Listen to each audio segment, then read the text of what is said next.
Hello, everyone. Great. Okay. Hi, everyone. Welcome to Pechakucha Night, Manchester, Volume 31. It's great to see you all here. My name is Kyle Sue, and I want to welcome you to this event. It's 7 o'clock on the 9th of July 2020, and we are live across the UK and indeed the world. It's a pleasure as always. Hi, Veronica. Pleasure as always to see everyone here, even if we're not in person. And yeah, who's looking forward to tonight's festivities? So thank you for tuning in. Over the next couple of hours, you'll experience the joy that is Pechakucha. My role tonight is really to compare the evening and guide you through what we've got in store. So what is Pechakucha? Well, the idea is simple. We get a group of people to present on topics that they're passionate about. But the thing is, they only have 20 slides and 20 seconds per slide and no stopping at all. And that button goes, they've got to go. This is the second time we're doing it online on Zoom, and we're also live on YouTube as well. So please bear with us if ever there's any technical glitches or these kind of things. I'm pretty sure at one point I will be talking whilst on mute, so please flare up in the chat. I'm sure I'll get messages to say unmute myself. Usually our events take place in Manchester in a physical environment. For some of you who are here tonight, you may have remembered our last event was Pechakucha, where we tried to get as many dogs into one place as possible. It seems a bit strange to even contemplate hosting a similar event in these circumstances, but I assure you Pechakucha 2 will happen one day. But we are just one city across the world. There are actually 1,200 cities in the world that actually host talks.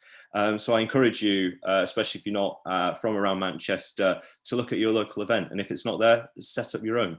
We've also got Brian, who's part of Pechakucha in HQ, based in Tokyo. So if you've got any questions, throw them into the chat, and I'm sure you'll be able to answer some of those later on.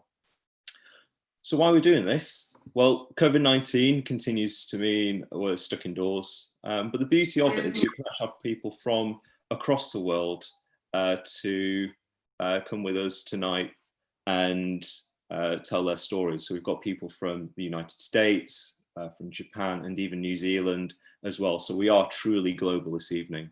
So hello to everyone, especially those who are speaking at ungodly times. And thank you for persevering and drinking all of that coffee to keep going. And this event's actually part of the Inspire the World events in general. So again, in light of what's happened with COVID-19, Pechakucha HQ has kind of launched a series of online events across the world. So again, you can tune in and watch loads of talks on YouTube. So please check out those later. And so tonight, the event is themed around migration. It's a theme we were always going to have at the People's History Museum in the times we're going to have a physical event, but we thought it was, again, ever more apt to have it in the online setting. And it's a topic that's close to many people's hearts, and especially for some who've traveled to different countries and have those stories. And it's part of the theme for People's History Museum. So we'll hear from Zosha slightly later on, and she'll tell us a bit more about what the People's History Museum have got planned for that. And we'll be looking at migration in slightly different ways as well. So what we like to do with the theme and the topic is actually taking different angles. So tonight you'll hear, not just be hearing stories of people who've migrated themselves, but links to boats, birds, and I think at least in one of the slides I've seen some bums. So look out for that one. But in all seriousness, the topic of migration reminds us of the struggles that a lot of people face across the world. Since our last event, we've witnessed the death of George Floyd and the sort of growing rise of the Black Lives Matter movement, which has forced us, and I guess many of us, to think what else we can do to support Black lives. And we're hoping to try and do our bit by just increasing the diversity of our lineups and audiences. It's something we've been trying to do constantly for the past couple of years, and especially working with organisations like Jahid, who's here tonight, with Fuse, which again itself is growing across the world. So check out what work they're doing to support persons of colour, creatives, and showcasing their work. We're trying to do our bit.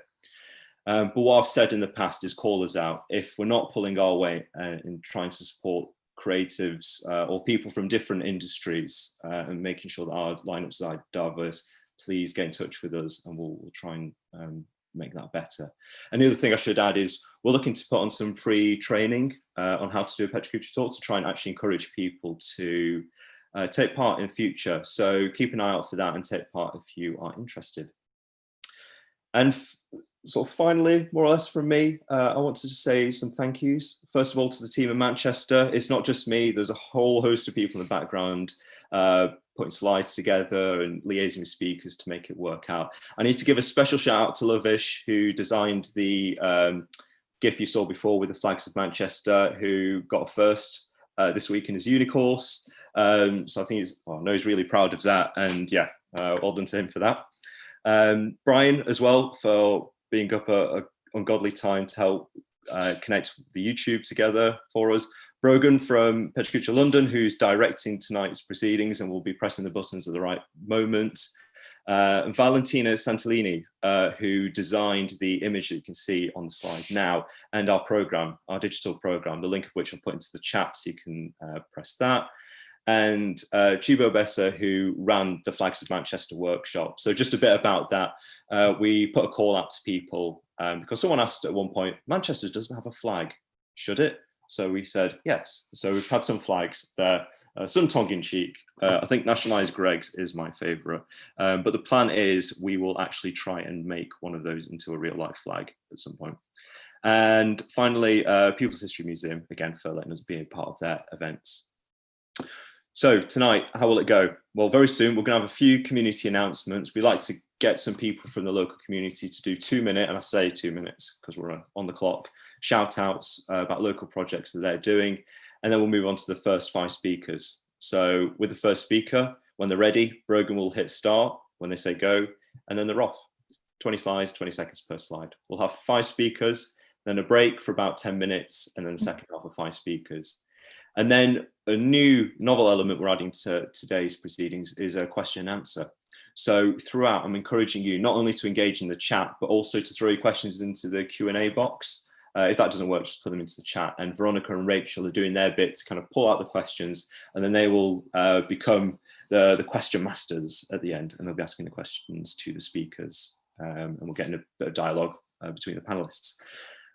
So that's it. What do you need to do? Apart from sitting back and relaxing, use the chat to cheer on the speakers. We're going to try and clap them along at the end, but really use the chat to say well done. And also there'll be a survey at the end, hopefully when this closes, so please fill in that as ever, because we rely on your feedback. And just use social media. So the hashtag tonight is hashtag PKNMCR31. I hope this will put that into the chat. That is it from me. So if we go into the second slide, I will pass you on to Maisie and Anya from Small Fry Collective, who will tell us a bit about their plan for their own Zoom thing that's happening in a couple of weeks' time. Thank you. Hi there, we hope you're doing well. I'm Maisie and this is Anya, and we run Small Fry Collective, a collaborative creative network that's usually putting on exciting events, workshops and talks. We want to stay connected to the creative community, even though we couldn't put on our events like usual. So we developed a challenge called Who You Zoom In to raise money for Manchester Mind charity. We asked people to send in drawings of their video calls, from online talks, gigs and yoga classes to even online live drawing. We've had some great entries so far, some animated, collage, watercolored and embroidered. We'd love for you to get involved and make a drawing of your own. It'd be great to see some drawings inspired from tonight's Pechakucha. As a finale to our Who You Zoom In challenge, we felt that the natural next step, following on from our last event at Foundation Coffee House, was to continue our Small Fry Chat series on Zoom. This will take place on Thursday, the 23rd of July at 7 The tickets are free, though we ask for you to please donate what you can to Manchester Mind, who do incredible work providing advice and support to empower anyone experiencing a mental health problem. Our lineup is illustrator Wendy Wong, colourful creative duo Yuck Fun, illustrator, educator and songman Nicholas Stevenson, and director, designer, animator and illustrator B. Grandinetti. You can follow our Instagram for updates and tickets, and remember to tag us in any of your drawings at Small Fry Collective and hashtag Who You Zoom In. Thank you so much for listening and enjoy your evening. Hey, thank you. I was saying I've got a Wendy Wong, an original. Oh, Oh, wow. Oh yeah. Prepared. But yeah, thank you so much for that. Great. Okay. Moving on. Let us go to Steve. Hey, Steve.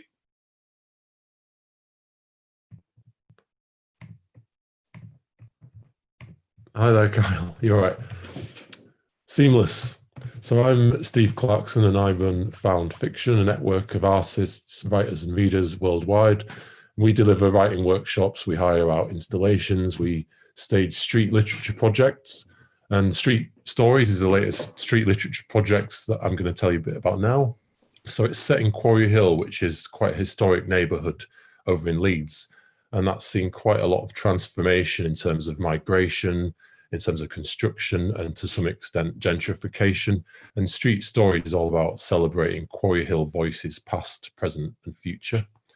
And as part of Street Stories, we've got a team of Leeds writers who will be writing super short stories to be displayed in public spaces, abandoned areas and prominent venues across Quarry Hill.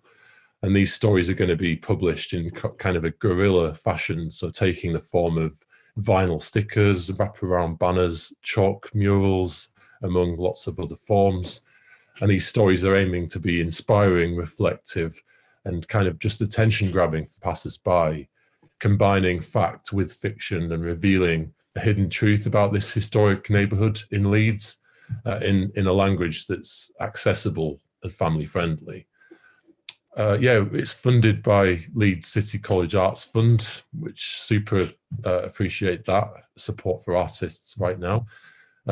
If you want to find out more about Street Stories, just search for Found Fiction on social media or visit bit.ly/Quarry Hill or just message me in the chat.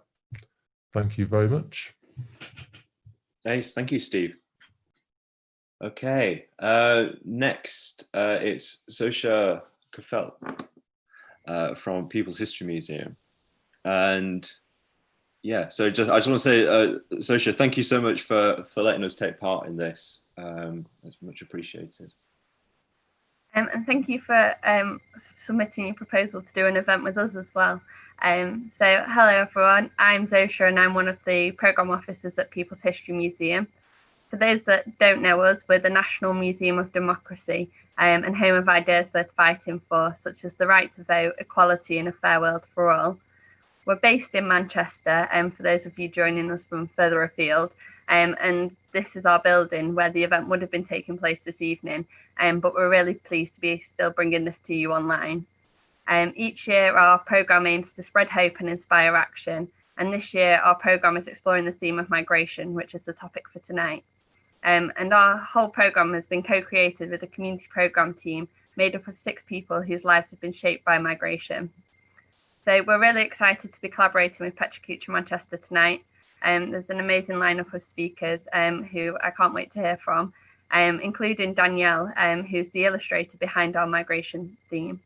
And whilst our building's closed, what we've kind of realised is that our work's never really felt so relevant as it does in delivering our public programme and continuing to do that today. And so if you are able to, please do support us either by making a donation, joining our Radicals campaign or sharing any of our content online. I hope you enjoy the evening and I'll pass you back to Kyle to get us started. Nice. Well, thank you so much again. Yeah, People's History Museum, if you get a chance, especially for those who've not been to Manchester before and you're going for the first time, when you can travel again, do add it to your itinerary, definitely. Okay, so on to the next slide, and I think We do have Danielle as our first speaker, and given sort of Danielle's connection, what she's been doing for People's History Museum, we couldn't think of anyone better to kickstart. So you can see she's a freelance illustrator, animator, and maker of things. She's also on the Creative Boom podcast this week, so you can listen to her story in a bit more detail after this. Danielle, are you ready to go? Yes, I'm ready. Let me just... hold on, sorry.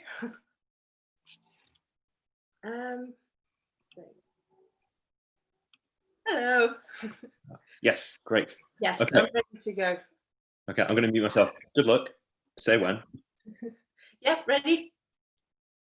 So my first slide was meant to be an introduction, but I've already been introduced twice. So that's gone out the window a little bit, but thank you very much.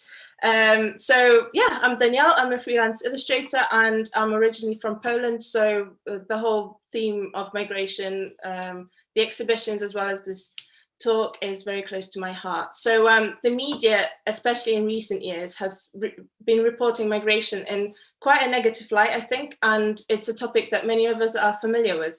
Yet there are two sides to every story, and we're often only exposed to the dark side. And so I'm here to show you the positives. Migration has been part of the human history for centuries, and literally since the first man migrated from Africa. In the UK, we're no strangers to the concept either, starting with discovering and settling in America, colonizing a big part of the world, and finally retiring maybe in Spain or somewhere sunny. And the royal family are also largely from Germany. Yet somehow we still think migration is quite a modern concept, and there are actually around 300,000 immigrants in the UK right now. And there are many push and pull factors for why they've come here, but they all have something in common, which is the want for a better life. So what are the positives of migration? One of them would be diversity, which is a major benefit for the country, the host country. And many other positives follow suit, like, for example, shared knowledge. People are knowledge, and knowledge is power. And it doesn't always come from schooling or books. So the more we're open to, the more we can learn from. And there are many skills and philosophies and religions that new cultures bring to our country. So I think it's fair to say that during this lockdown, we've all appreciated, the underappreciated roles within our society. We now call them key workers when they used to be called low skilled. But those people are people like my father, for example, who's an NHS doctor, and he's come here from Poland, and now he's working on the front line. So I would call that a gain rather than a loss. And this one is an interesting one, one that's quite obvious, but it hasn't really occurred to me before. But again, with diversity comes like a whole range of new cultures, and as a species, we're quite curious. So it's within our nature to enjoy discovering new things about people and places around us. And they bring human stories. We love to hear people's stories, and probably especially when they have something new to say. So, we'll be able to find similarities in those stories, even if they come from completely different backgrounds. And it teaches us empathy as well as expands our perspective. And this one here is very important because it makes our economy a lot stronger. So it's a big benefit from coming from migration. People come often with nothing, so they get creative. And we are very quick to sort of say, or people are quick to say that immigrants take our jobs, but actually it's this fallacy of, sorry, let's go back. So it's, immigrants have brought a lot of things to this country that I think we all enjoy, like fish and chips, for example. This came from a Jewish immigrant to London in 1860, and it was a Portuguese Jewish recipe. A famous cobra and curry is everyone's favorite, and it's a real cult classic, and it was invented by an Indian-born Cambridge Uni graduate. So, you know, there's a whole diverse range of beautiful things that have been brought to the UK. The Mini was founded by an American millionaire, by a guy from Greece, and he moved to the UK in 1923. And we wouldn't really have thought that the British Mini would be a Greek invention. Selfridges, for example, was founded by an American millionaire, Harry Gordon Selfridge, and he invested a lot of money, and now Selfridges has been one of the most popular destinations for shopping for decades. Marks and Spencer, for me, was a shocker. It's quintessentially British, yet it was founded by a Polish Jewish refugee who emigrated to England in 1882 and then got together with Thomas Spencer.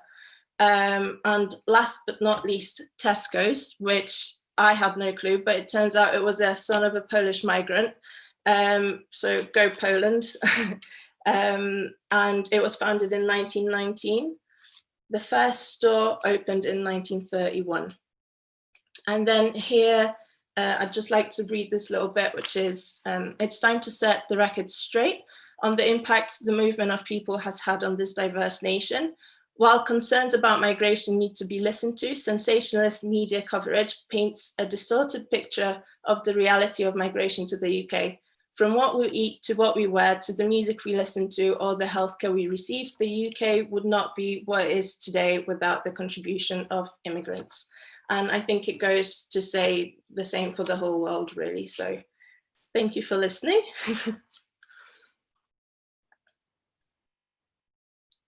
Thank you. Perfectly timed. Thank you. We're going to have to nail it. So actually, this is a warning out to those speakers.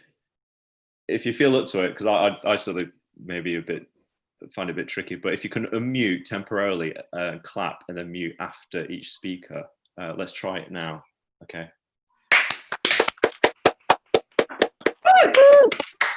Woo! All right, that was Well done. I knew I forgot to test something when we were meeting before. Anyway, we did it. Thank you. Right. So there you go. There you have it. That's our first speaker done. Thank you, Danielle, for that introduction, and from the chat as well. People saying, "Oh, getting a good education from all that." So I think, yeah, thank you so much for that introduction to the theme.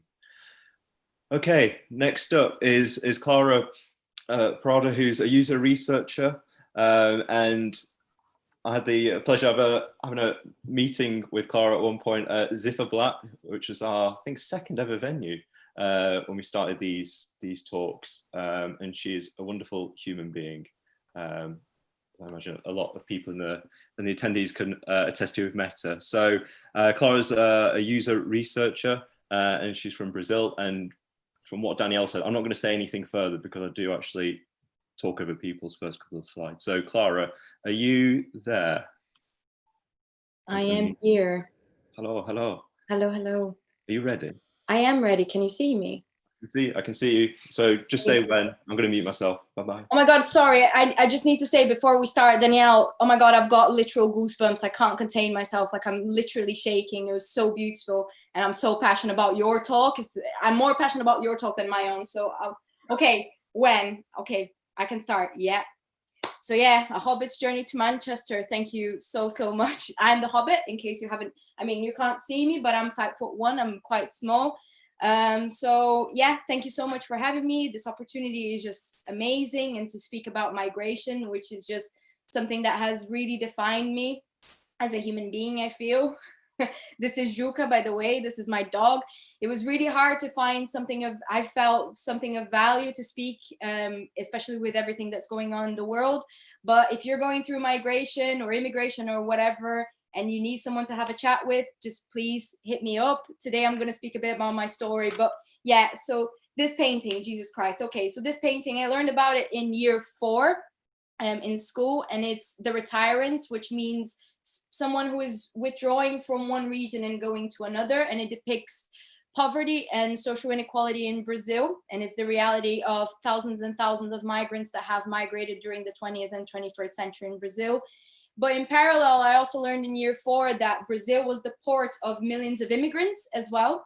And such as my granddad Mino, which was the last one of my family to arrive actually in Brazil shortly before the Second World War. And like Danielle said, when I was reflecting about migration, I felt that even though experiences might be different and people might be standing in completely different sides of a scale of social inequality, that motivations for people to actually move might be quite similar, which is that search for a better life. And the idea of abandonment, of going from one place to another. And that idea of abandonment led me to think about sacrifice, the sacrifice of being, you know, away from your mother tongue, from being away from your family, the idea from being away of everything that was comfortable for you for a certain period of time. And with the idea of sacrifice comes courage. Now that's my biggest fear right there, ladies and gentlemen. It's Chucky, the bane of my life until nowadays, really. I didn't really understand what courage was until, sorry, my boyfriend is here and he's laughing his head out. But yeah, Chucky, my greatest fear. But yeah, when I was 11, I immigrated to London and with my mom and dad for 6 months. And one day my mom said, "You're very courageous for coming to England." And I said, "But mom, I can't even sleep on my own. How can you say that I'm brave? How can you say that I'm courageous? I'm afraid of Chucky." And she said, "Well, Maria Clara, you're living in a foreign country, you're wearing this weird uniform and you're speaking in a different language and you're learning in a different language. You're studying more than any time in your life.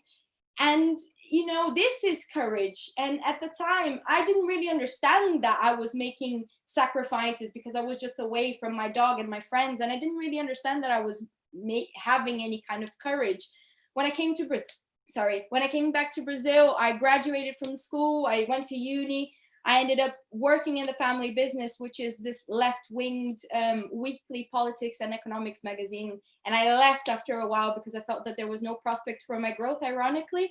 And I didn't really know what to do with my life. So eventually I started searching for a master's degree and I found Hyper Island on Google, weirdly. Now, Hyper Island is this amazing Swedish school. And I really hoped that it would show me where I wanted to go with my life, weirdly. When I stepped on that plane, I didn't really feel like I was making a huge call of sacrifice because I just thought that I was coming to England for 6 months and that, you know, this was back in 2016, bear in mind, and that I was maybe going to go to Brazil. I was going to decide later. So there wasn't as much pressure. But fast forward to the first day of Hyper, we had to draw 3 things that shaped me. And 2 out of those things had to do with my family. The Sunday lunches with my granddad Mino at the head of the table and growing up in a family of communicators and having a magazine in the family. And weirdly enough, both of these things had to do with family. Now, the perspective of inheriting this family business was always there. Because it is a really kick-ass magazine, it would be amazing. And I've always felt this pull, but you know, they would never trust the baby of the family to do anything about it and to bring the magazine to the 21st century. And even though, you know, there's this bit of love and hate relationship, just when I thought I was out, they pull me back in, you know, like Al Pacino would say in The Godfather 3, not so bad.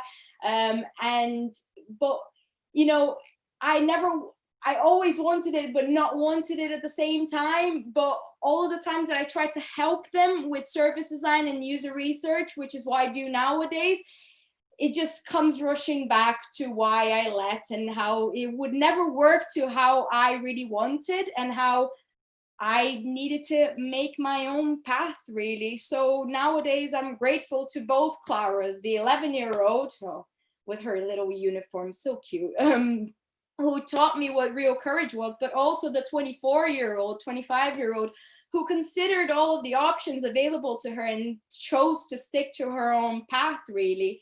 And even though, you know, it was at the stake of sacrifices, you know, sacrifices of time and spending time with their family. And yeah, I'm still making these sacrifices to this day, basically. And I forgot my thread of thought now, and I can't find my cue card. So, but you know, when people say, why did you trade the sunny weather of Brazil for Manchester? I say, well, I am in the Brazil of England, because in Manchester I can get away with, you know, all right, love, and probably people will say it back and not get completely rejected, which is great. So, which is awesome. But putting an ocean between me and my family, and it was definite for finding my own path and finding my own story, finding the career that I'm happy with, the hobby that I'm happy with, finding that I don't particularly like rosemary in my bolognese, even though my grandfather would disown me. But yeah, hopefully I can make these sacrifices worth it somehow. Woohoo! Bravo! My God, I rode that on complete adrenaline. Great. Cheers. Laura, I want you to do another talk, which is basically sort of 20 slides of you talking Manchester phrases. Pub, love, mum. Oh no, I need that to happen now. Sorry. No, you've no option now. Okay, who is next?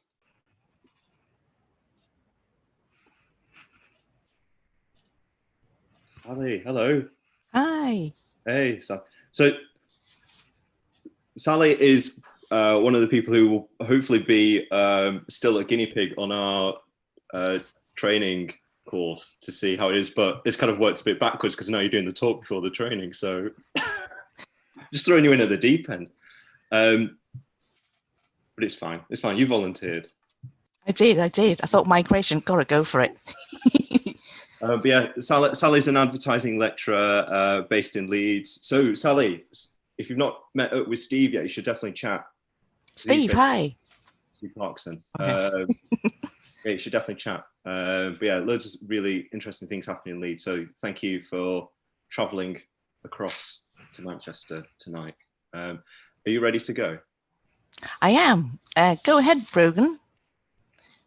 Right, so this is a talk about migration. So I decided to show you this Encyclopedia of Chinese Overseas, because it talks about the Chinese diaspora, and diaspora have lots of histories and traditions that they take with them, and they migrate, and that helps to shape their cultures abroad as well. My dad migrated from Hong Kong to Britain in the 1950s, and he set up the first Chinese restaurant ever in the Cardiff. And so I grew up in well, I was actually born in Cardiff.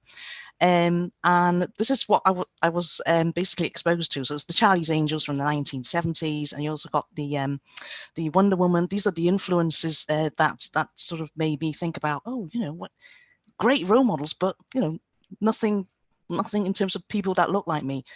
Around that time, got this article, Occident by Accident, and that's from the Daily Mail, and that sort of sums up the British interest in martial arts. So I got quite interested in it, but obviously I couldn't read the Daily Mail at that time. I was only a teenager, but I could read The Avengers, The Master of Kung Fu. This was dated in 1977, and it's quite interesting that it was lots and lots of references to martial arts, but I didn't feel that I could get really into it. As a teenager, I was really quite frustrated, but I soon did, because these are my books, and these are the sorts of martial arts that I sort of managed to delve into eventually.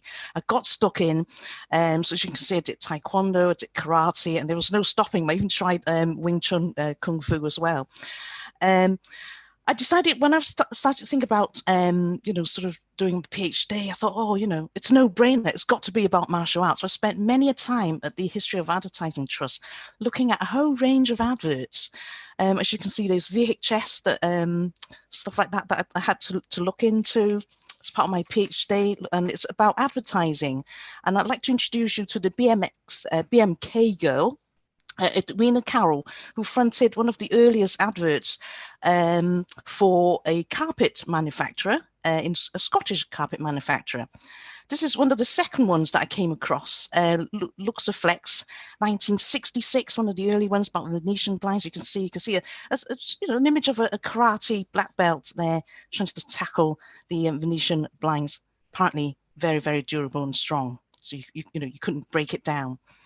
Then I started to look into, and hopefully people have heard of high karate. That was 1973. I looked at a range of influences from there. As you can see, this is an actual brand, and it's, you know, high karate. It's got the karate word in there, and it was quite interesting in terms of, you know, the message about being careful in terms of how you use it. This one was really interesting. This particular advert actually features Anoida Sensei, who is an actual black belt and a master champion in karate, who actually came into Britain to teach the Brits on how to, you know, how to do Shotokan karate. And hopefully some of you remember these. In 1977, you got Levi's Kung Fu, which was paying homage to Bruce Lee. It's got lots of stereotypes in there, which is quite interesting. You've got the Chinese laundry, you've got the sort of baddies, the villains, the Fu Manchu characters. And then also around that time, you also had the Volkswagen Polo self-defense ad, which was really quite interesting. Quite a lot of diverse characters depicted in that, totally no sounds at all. And it was quite, you know, sort of tangible in terms of, you know, allowing us to see that, you know, even a pregnant woman is allowed to do martial arts. I couldn't talk about martial arts and advertising without mentioning Terence Donovan, who was one of the most well-known photographers, celebrity photographer in the 1970s. He not only did judo, but he also wrote a book about it as well, and he was totally passionate about it. All this leads me up to Bruce Lee. I got to mention Bruce Lee because he is the real McCoy in terms of martial arts representation, and his influence on film, TV, and also in advertising was starting to seep into the sort of very glamorous image. And you can see the Garden Royal Exchange here. It's a poster advert for that. Following on from Bruce Lee, I thought, you know, got to go back to where my dad came from. So in later years, I thought, well, I've got to go back to Hong Kong. So this is a junk from a flea market, a print from a flea market I got. And it's associated with Bruce Lee. It's got that sort of, I don't know if you've seen this one, but if you go to the trendy graffiti area in the old town centre in Hong Kong, you can see this fantastic graffiti of Bruce Lee. This was really, really fascinating. There are a lot of references to Bruce Lee in Hong Kong itself, and a fantastic Bruce Lee museum that I went to as well, which had a fantastic insight in terms of his scripts for his movies. For example, he wrote them all in English. So he's basically a guy who sort of identifies with being quite Western. He thinks in a Western way, but he had a, you know, a bit of a Chinese accent, so he wasn't able to front a lot of the Hollywood films. Had to go back to Hong Kong for that. So this leads me down to the sort of Wing Chun route. So it's me and my pixelated face for my son there to protect him, bless him. So it's me trying out the Sam Lau's training in the back streets of Hong Kong somewhere. And I just want to basically highlight that with martial arts and stuff, although it's quite a lot of references and quite a lot of it's quite macho in a way, it doesn't mean that women can't do it as well. And women of a certain age, you know, we should go for it, you know, we can fight like a girl we want to. And it's, you know, very important. This, you know, for those of you who think, can she actually do it? This is just an image of me in Conwy somewhere, showing you that, you know, no matter what you do, you can achieve your dreams. And it's sort of going back to me sort of being quite a young lass, trying to learn about martial arts. I had to wait till my 30s before I got really into it. So, you know, hopefully I've inspired you somehow to follow your dreams. Bravo! Whoa, the slides go really quick. No, thank you for that. No, it's really good. And I think you've done a longer talk around that as well for isolated. It did, talk. yes, on YouTube. It's a sort of a 30 minutes long. Well, if you can find the link, definitely chuck it into the chat and yeah, it'd be good to get some more information. Okay, I've been told the next challenge for the panelists here, in addition to unmuting to clap, if you can put your video on as well, because it looks better to actually see you clap. But I think for me, I'd get a bit panicky doing multiple things at once, but maybe you're better than me. Ace. Right. Okay. Test complete. Good. Right. Let's move on to our next week. Rachel's just asked in the chat, can we have an event every week? We could, but it may kill me. But what I would say is there are Pechakucha is happening, fairly regularly across the world. So I would definitely say, like, just go on pechakucha.com and you can see the list of all future events coming up. I'm going to look in Brian's direction to see if I'm missing anything on that, but there's loads. He's giving me a thumbs up. So yeah, there's loads of events there, so you can actually sort of dip in. London was last Thursday. There's loads coming up, definitely there. So all on Zoom. Dankeschön. Okay, so on to our next speaker. So it's VAIDEHI GAJJAR, who's dialing in all the way from the United States. Hello. Hello. We met on the other box, which is an incredible group and Facebook community, and we were supposed to have a speaker from the other box come in, but yeah, she pulled out. But we'll have her next time. Leia's too busy for everyone. That's the thing. Sorry? She's a busy person. She is, yeah. But yeah, we'll get Leia next time. So next, yeah, you jumped in. Thank you. And you just released a book. I did, yes. Will you be telling us more about the book in your talk? Because not specifically, no. All right. Well, if you want a bit of time afterwards to talk about it after you talk, then just let me know. Sure, yeah. absolutely. Are you ready to go? I am. Okay, I'm going to mute myself. Okay, just say when. All right, ready? All right, so this is me, 1995, March 9th. I was born into a traditional Indian family in Ottawa, Ontario, Canada. Not the most normal place for an Indian person to be born, but here I was. I'm Gujarati. My family is from the west of India. 8 months old, this is me. I was already walking and swimming by the time I was this age, so I was pretty inquisitive, and I was already developing a very determined personality, trying to juggle walking and swimming at the same time. But I tried. At the age of 2.5, my parents and I moved to the United States. As an only child, I learned to entertain myself pretty quickly. Here I am cutting coupons from the paper, so bargaining at its best. When I was 3, my parents gifted me my first doctor's kit, and this is what I was expected to play with. I would give checkups to my parents all the time, so my parents had to sit through that. I'm sorry, Mom and Dad. I am not the best doctor. We all know that now. When I began to go to daycare and then preschool, I quickly found out that many people had brothers and sisters, but me, it was just me, my mom, and dad. And by then, I had turned 5. I was extremely proud of my culture, and I was extremely proud of being Indian. I was always excited to dress up and take pictures and go to cultural events. I loved, being a part of who I really was. While swimming and, eventually tennis and ice skating all became the norm for me, dance took precedence after the age of 7, and I completed that through my adulthood pretty much. I started dancing at 7, and then my journey sort of continued through then. By age 10, I was reading above my grade level, and I pretty much received every award that year, from perfect attendance all the way to principal's honor roll. I was the teacher's pet. You heard it here first. When I was 14, I began volunteering at local hospitals, initially because my mom forced me to.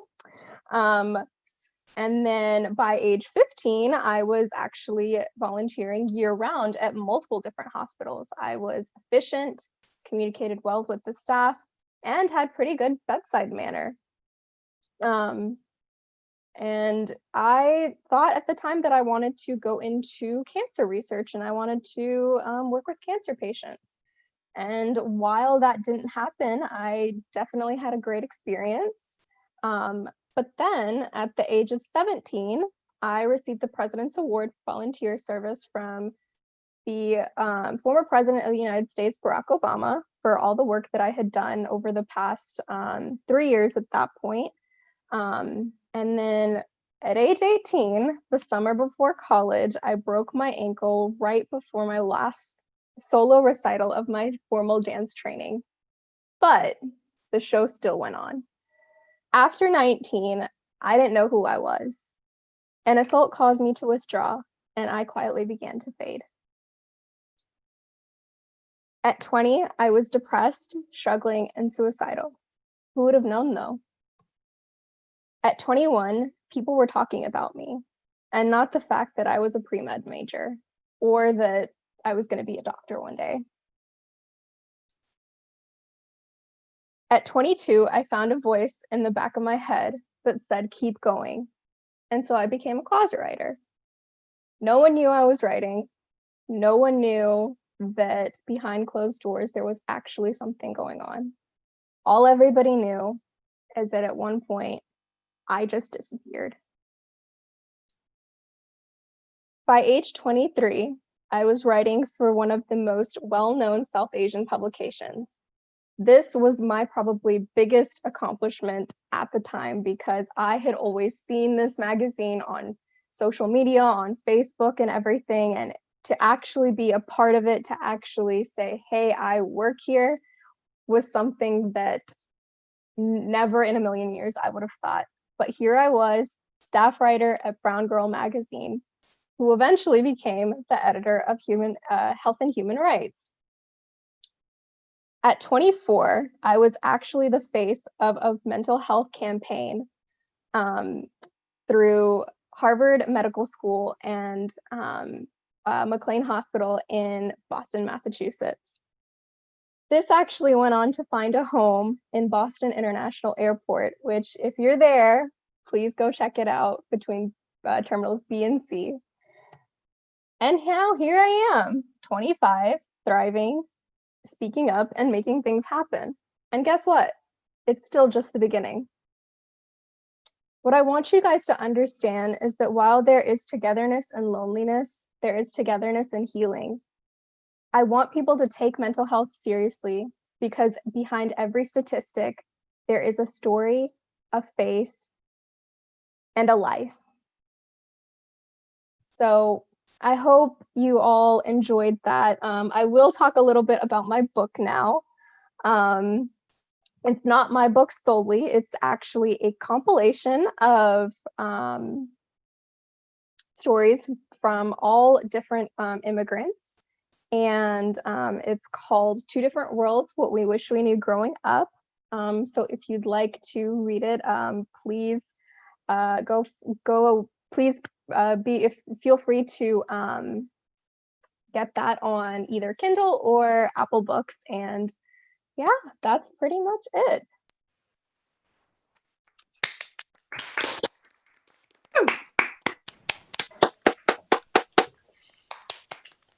Thank you so much for that. I think when you were showing the book, there's a PDF. I don't know if that was a limited thing, but I've got the PDF thing, so I can put that in the chat if that's okay with you. Yeah, absolutely. Okay, let's see if this works. No, I've sent it. Sorry, Veronica, I've sent it to you privately. Hang on. Let's try again. So hopefully you've all got that in the chat. If at least one person could reply to me to tell me they've got it. Thanks, Az. Great. So thank you so much for that. Hopefully you can stick around until the end. But I know you might. I think you need to get into a car and go to work, or as you said. So yeah, don't worry if you need to drop off.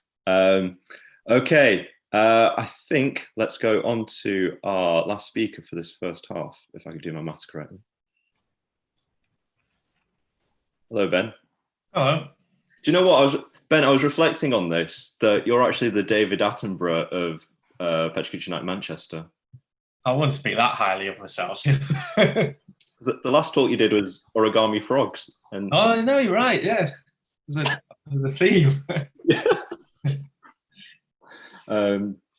yeah, today you're talking about birds. Birds, yeah, but not making birds. No, No paper involved this time. I can't see your video. Has it started yet? I can't. I've tried to turn it on, but it says I've been disabled. Oh, hang on. Let me do. Oh. There we go. Yeah. Ah, good. It's working. Ace, would love the tutorial. Well, the tutorial on origami frogs is actually. Let me dig it out because you can actually watch that talk. So I'll find the link and put it in the chat for you later.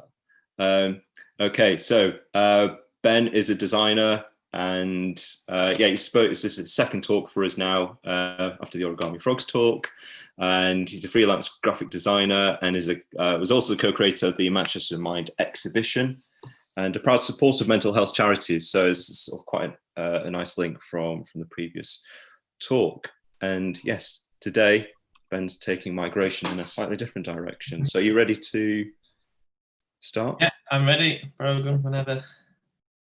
Play. Yeah, so as Carl says, my name's Ben. I'm a freelance designer from Manchester, and one of my favourite pastimes is bird watching. This was an interest that I picked up from a teacher at primary school, and I'm finding myself drawn back to it as a hobby the older I get. And I've been wanting to do a talk on it for a while, so tonight's theme gives me the perfect opportunity. So I'm sure most of you know that some birds migrate, that swallows arrive in the UK in the summer after spending the winter in Africa, or that flocks of geese migrate to the UK in the winter to feed. But actually around 40% of the world's bird species migrate in some way. But why do they do it? So as with a lot of migration, the driver is survival. It might be for better breeding conditions in the summer, or better feeding grounds, or to find warmer winters. And their instinct is to do whatever it takes them to survive. So for many birds, that means mammoth journeys twice a year for their entire lives. Around half the species we see in the UK migrate in some way. So some seasonal migrants might spend the summer here or the winter, while others migrate to lower altitudes from upland areas in search of food.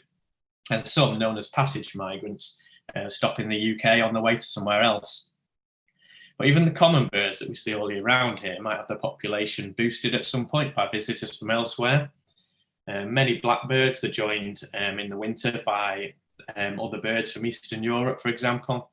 But each bird's migration journey is a little bit different. So I've selected a few stories to talk you through today. This is a swift, and although they're not related, swifts are quite similar to swallows in that they spend the winter in Africa and the summer here. They exploit warmer weather to feed on insects, so perhaps it's quite understandable that actually when they get to the UK, they only spend 3 months here.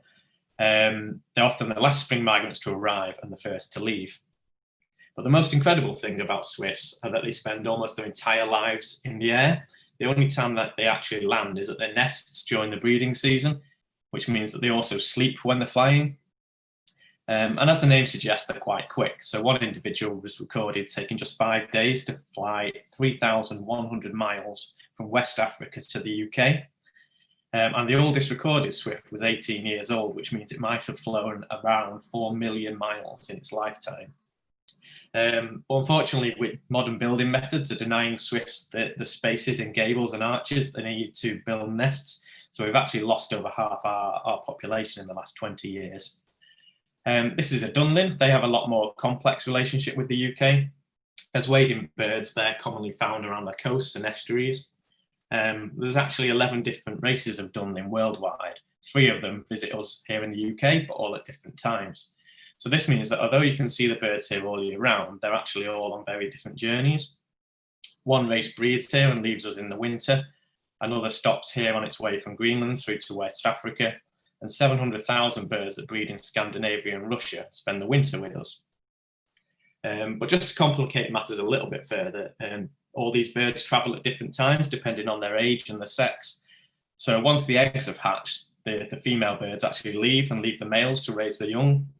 And once the young can look after themselves, the males then leave and wait for the young birds to set off when they're ready. So from a complex migration to a bit more of a mammoth journey, Arctic terns actually get 2 summers every year because they migrate from their northern breeding grounds to the Antarctic coast and then back again 6 months later. So Arctic terns see more daylight than any other creature on the planet.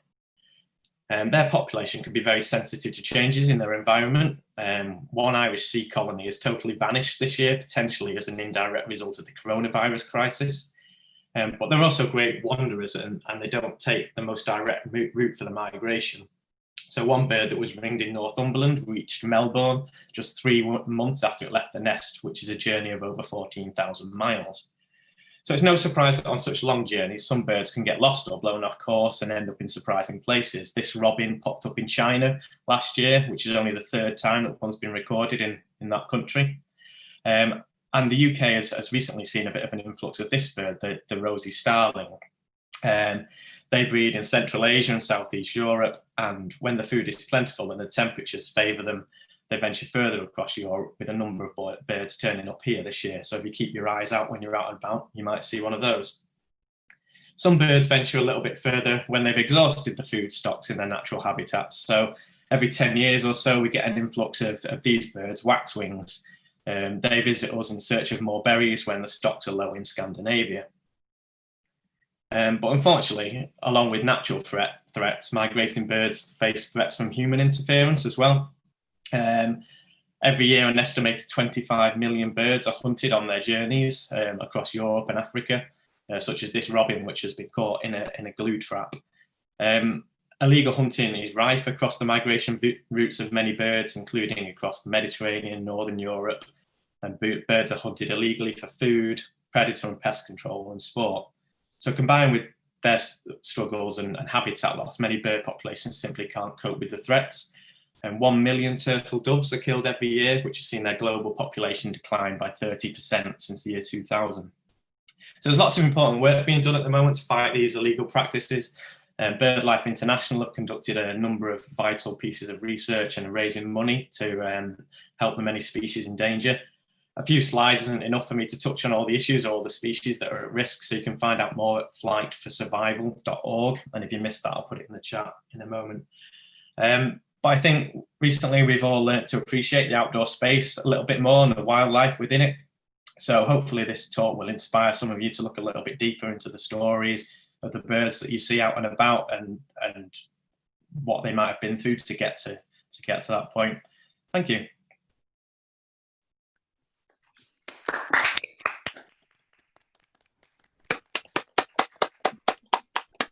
So much, Ben.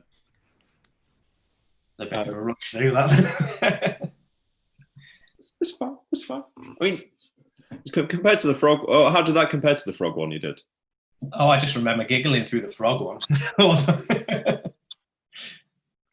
I'll put that in the chat. But yeah, thank you for that. And I think that is it for our first half of speakers. So just looking at the time, we're running slightly over. So if we can have a short break and probably keep it to about 5 minutes to try and pull back some of the time, if that's okay. So if we can convene around 2 minutes past 8, roughly, UK time. So I'll just give you a 5-minute break if that's okay. Obviously, if you need a bit longer, you can, well, you do what you want and then come back when you can.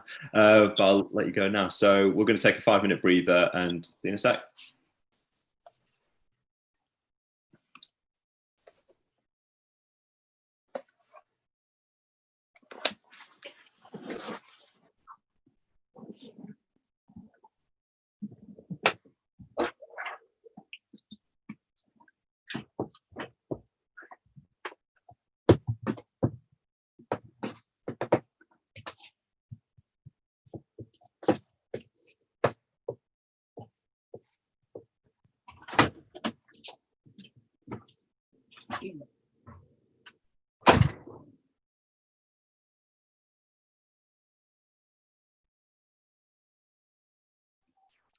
For anyone who's still here, please feel free to add questions to the Q&A. We've had a few in so far from people. Rachel and Veronica are spending their time pulling it all together for later, the Q&A session. But yeah, and you can also ask them anonymously as well if you don't want to put your name to it. Thanks.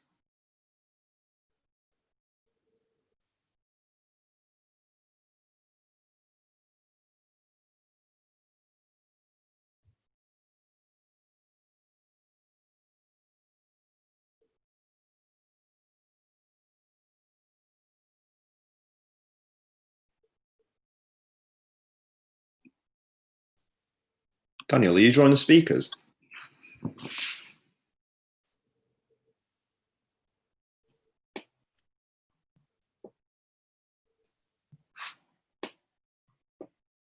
I'm hoping you'll reply in the chat, otherwise it'll look... Oh, hello. Hello. There you go.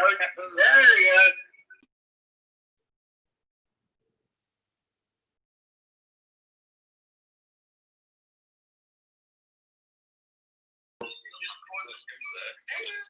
No? I'm just like literally shadow. I didn't realise everyone. Whoa. What's going on with the screen, man? That's crazy. Okay, stop now. Whoa. I've muted you.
Hello, everyone.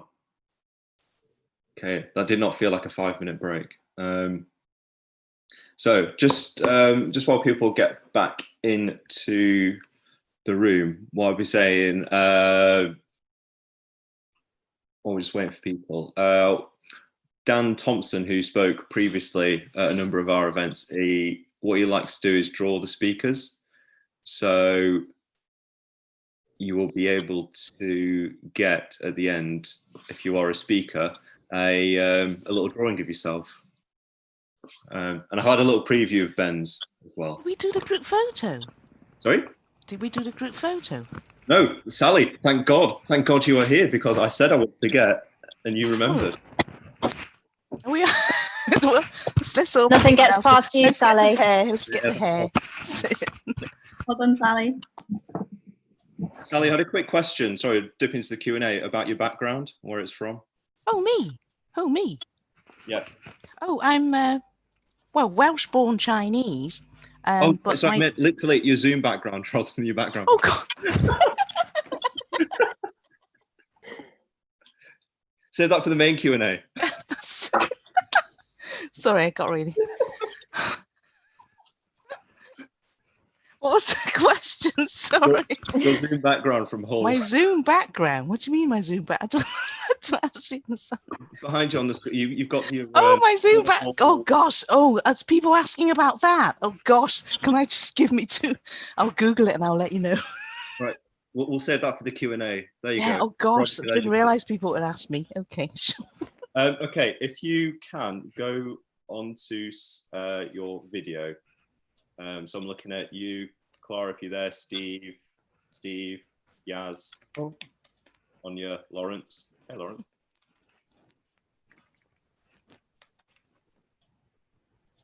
All right, and I'll just do a screenshot. All right, Clara, Lawrence will Photoshop you in later. Okay, 3. Brian, you've got a way of doing this. What is it? What'd you do? I got it. If you give me a bit. All right, here we go, everybody. Let's do a big cool smile. Here we go. 3, 2, 1.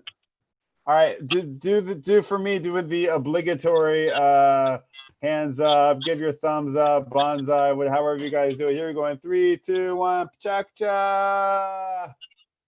Okay, cheers. I'll send that right along, Kyle. Thank you kindly. Right, great. Okay, let's keep going. So who is next on the list?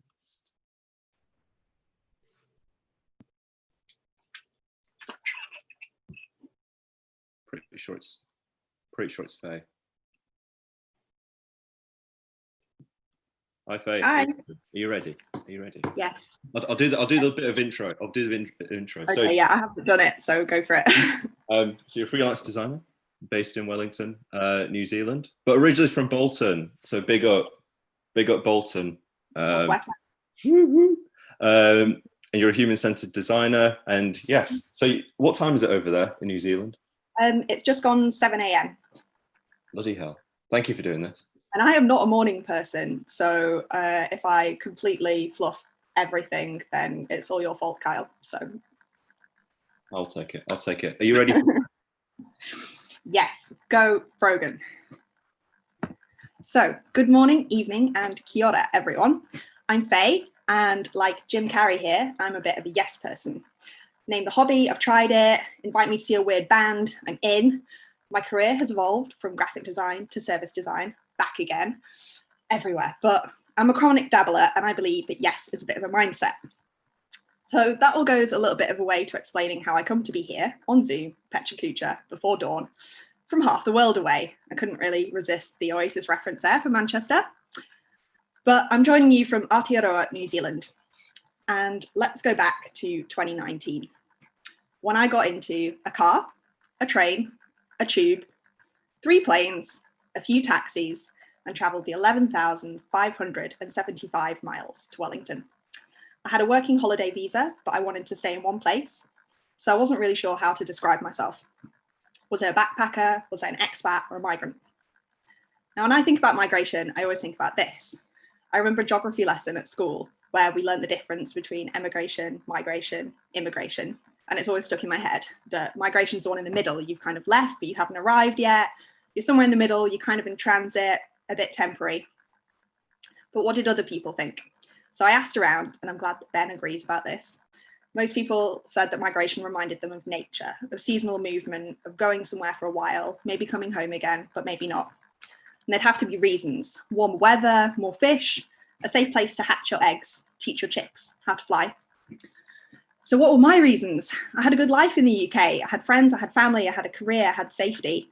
A lot of people don't have any of those things. But I'm a millennial, I have itchy feet, and I was over London. I wanted an adventure, and I wanted to be close to nature. So enter most livable city in the world. It's kind of a shame, though, that the weather rivals Manchester. But back to 2019, I arrived and I engaged my yes mindset. I went to meetups, I went on mate dates, I stayed in a backpackers, I stayed with a friend of a friend of a friend, I got contracted as a service designer, and I found a place to live. I put a lot of work in, but it was mostly pretty easy, and Wellington began to feel like home. But I realized I've been ticking off Maslow's hierarchy. It didn't matter if I was staying for like 2 weeks or 20 years, my needs were pretty similar to those seasonal birds. You start right back at the bottom when you're somewhere new, and you need to find a home, you need to find income, you need to find a community, and you've got to do it quickly. So I'm not the first person to do this. New Zealand is a land of migrants. First from Polynesia, they were the ancestor of the Maori people, then Europe, Asia, beyond. People came for the whaling boom, the gold rush, now working visas. And many people before me have had to fulfill those basic needs. And it was certainly easier for me than it was for most of them. So what about them? I've only got one story, and as any good researcher knows, one is not a good sample, especially when that sample is white, young, middle class, and a native English speaker.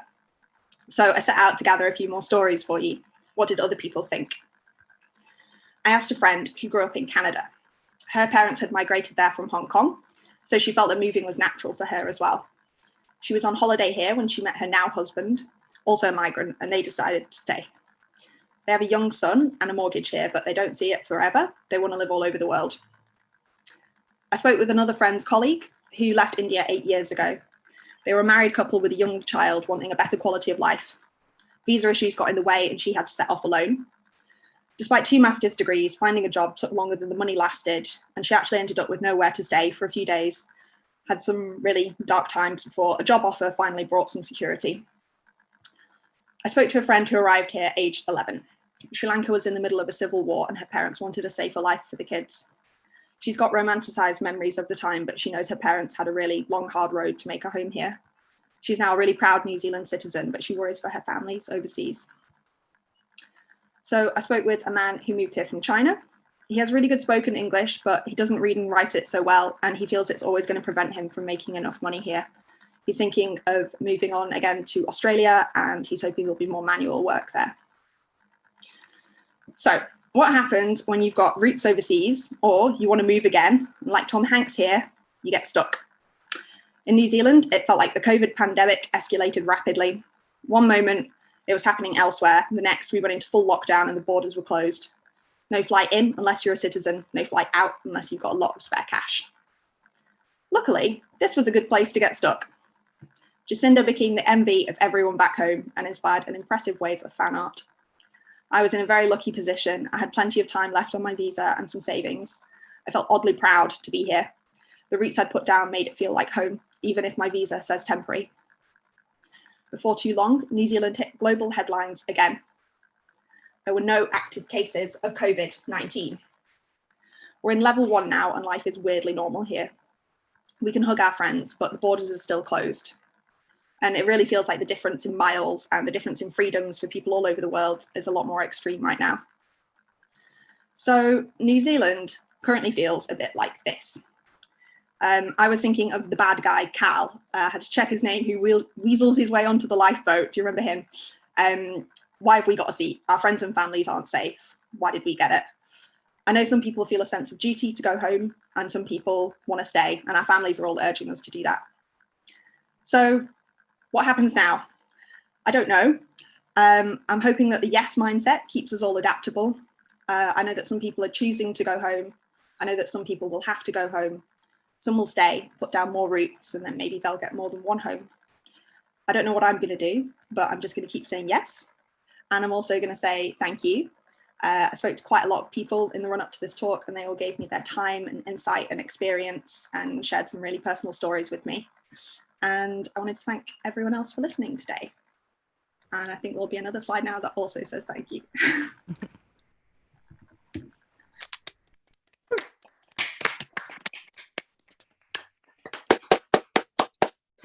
I love that aspect where you actually used the theme as a way to actually do some research with people. I think. Love the project. Yeah, it's awesome. I'm sure you need to have a catch up with Clara as well after. Yeah.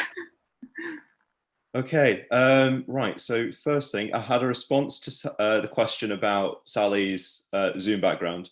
It's the G.F. Smith's tapestry of interwoven paper strips exhibited at the Paper City at Hull City of Culture. Yeah. So if you know G.F. Smith, it's a paper brand who sponsored our previous events, which is good. Okay, thank you so much, Faye. Maybe you can get some more coffee. And yes, now from one Boltonian to another Boltonian. Hi, Kirsty. Hello, hi Kyle. You get this curation. This is very good curation. I think it's a bit biased here. I think it's very, I think it's called, yeah, it's centered around Boltonians, this It's fine. event. It's legit. Bias. Okay, so you are more than welcome to start the slides, Brogan. So yeah, when I first looked at doing this, I went down a bit of a rabbit hole and started to think about data migration and how to make that interesting, but that's where my mind went at first. But instead today, I'm going to talk about my family's history and the kind of voyage. So I was named after this lovely lady. Does anybody know who this woman is? This woman is Kirsty McCall. You might be like, who the hell's Kirsty McCall? But she was part of the Pogues, or she sang with the Pogues, and is more known for the Christmas hit. Why that is relevant is because originally I was going to do a whole topic on boats and migration, but she unfortunately passed away in 2000. She was swimming in Mexico and she saw a speedboat hurtling towards her and threw her child out of the way, and she sacrificed her own life to save him. You're thinking, where's it going? The theme is sacrifice. So I just wanted to do one slide on slavery. I know it's been a hot topic recently, but that's part of my history. I live with it every day. So my family, originally from somewhere in from the west coast of Africa. This is a photograph of my grandma and granddad. They were taken to the Caribbean, or they were brought up in the Caribbean. Losing my train of thought here. And in 1965 came over to the UK. It cost them £85 for a flight over here, but they could have gone on this lovely boat, the Windrush boat, for £75, and that would have taken them 3 weeks to get to the UK. But instead they flew on a plane. I am also Irish, so I'm half Irish, half Jamaican. And the next photograph will be a picture of my granddad, who, this is taken in Bolton actually, and he was one of 16. Interestingly, a lot of my family have very dark features in Ireland, and that is because of, apparently in 1585, 28 ships mysteriously rocked up in Ireland. When the Spaniards were fighting the English in the Spanish Armada, some Spaniards were killed on arrival and some were saved by the locals in the west coast of Ireland. The next photograph is going to be a picture of Donegal. Donegal is where my family originated from, and they also came over in the 60s. So I think they were sympathetic, let some of the Spaniards stay, and they integrated, and I believe that is why my family are all very dark in colour and tan and everything. Then I've lost my train of thought. So this is a photograph of the Manchester Bridgewater Ship Canal. A lot of the history of Manchester does get eroded, including this. So in 1761, this was finished by Manchester navvies, Irish navvies. So a lot of migrants came over and built the canals that we know and love today. This is a photograph of the sign that was predominantly up in the 40s and 50s of the UK. So no Irish, no blacks, no dogs. It created a lot of it brought communities together. This is a photograph of Bolton. Bolton is where my two families collided. Bolton. And so that's where the Irish family and the Jamaican family met, and the rest is history. What are we up to? So it got me thinking all about exploitation and opportunity. I think there's a real fine line between the two. Most people come over not with the intention of staying for long periods of time, but have families and stay. I know I've lost my train of thought here, but there's a fine line. Often in the narrative is all about illegal immigrants, and there's a negative view on migration. But actually, as we've heard tonight, there's very different kind of rules for different people. And I believe that it only takes a photograph like this to show that actually there's a lot of privilege, and that some people are fleeing war whilst others are fleeing to find themselves, and the two are described very differently. Some people are classed as expats, others are classed as immigrants, and I find that really interesting. So what underpins everything, doesn't matter where you are in the world, is the pursuit of a better life. And I think often we forget that is what joins us all together. And that was the main narrative for both sides of my family, was to pursue a happier, better life. Both of my families were very poor. And I now get to experience life in a kayak. I get to be hit up to do Weetabix adverts in this damn kayak, and I get to have a really privileged life, and it's all built on the back of migrants and migration, you know. And when we look at the Manchester ship canals and all the canals, we have to remember that they were built by people that were in search of a better life. This is a photograph of me and my family. We get to go over to Ireland, and that's where we really feel like that's our home, and I feel like it comes full circle. And after I graduated university, I managed to take my grandma to Jamaica. She's only ever been once or twice since she left. and it just brings it back full circle. I get to, pay it forward and celebrate all of the work and effort that they put through. And this is just the name of the 4 people that made me have the life that I have now, and I'm utterly grateful. Migration is all around us. It's interwoven into everything. The universities of Manchester and all around, built on the back of slave money, the canals built by Irish migrants. It is literally all around us. I just think we need to remember that. And yeah, that's it. Woohoo! Bravo! It's always had that sort of combination of the personal story and the sort of the history and that sort of history lessons with your story. So thank you so much for that. Okay, next on the list. Oh, hello. No. All right. You're not introducing me. Yeah, yet. go. For screen share. I feel like a bit of a creep. I'm just like finally coming onto the screen. I just feel like I've been like, preying all of you. Do I need to change the name? No, it's all right. I mean, people know it's me. Okay, I'm going to move out the way. Bye. It's so all good. I think Kyle wanted me to do, we did discuss if I should have like a weird entrance, like pretending I'm coming up the stairs into a screen. But no, I'm not going to pay into that nonsense. Okay, sorry. I think it's just because I'm settling in, just because now I'm moving in. I'm just going to change that a bit. Okay, so Brogan, good to go. So hi everyone, I'm Kim. I work in social impact, but that's not actually my job description.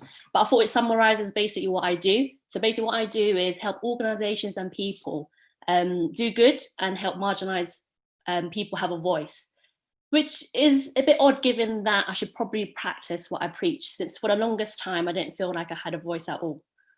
I was always a bit of a rebel growing up, not the horrid Henry type of vibe, by the way, but I was a bit loud and spoke my mind and challenged any expectations that was held of me. And in Mark Shaler's book and talks, he often uses the hard-hitting question, who stole your voice?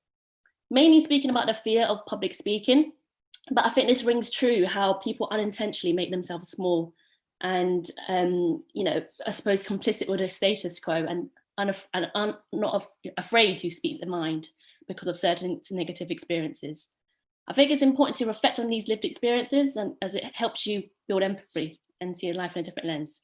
So just a bit about me. I'm a daughter of 2 Vietnamese immigrants who came here in a wave where hundreds of thousands of Vietnamese refugees, known as boat people, fled the Vietnam War.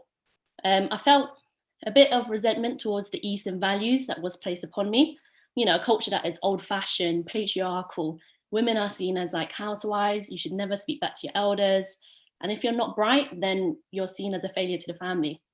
So I always felt a bit conflicted and for being forced to do things I didn't necessarily agree with. And, I could imagine like as an 8-year-old, of course you'll feel a bit bitter, feeling forced to do house chores from an early age and just feel like life isn't really fair, particularly the system and the social constructs around that. This was compounded going to school. So I lived in an area where I suppose like it had one of the highest child poverty rates and highest rates of inequality. But also it's also a place where it has a lot of diversity, which is a bit weird how I actually faced a lot of racism growing up in school.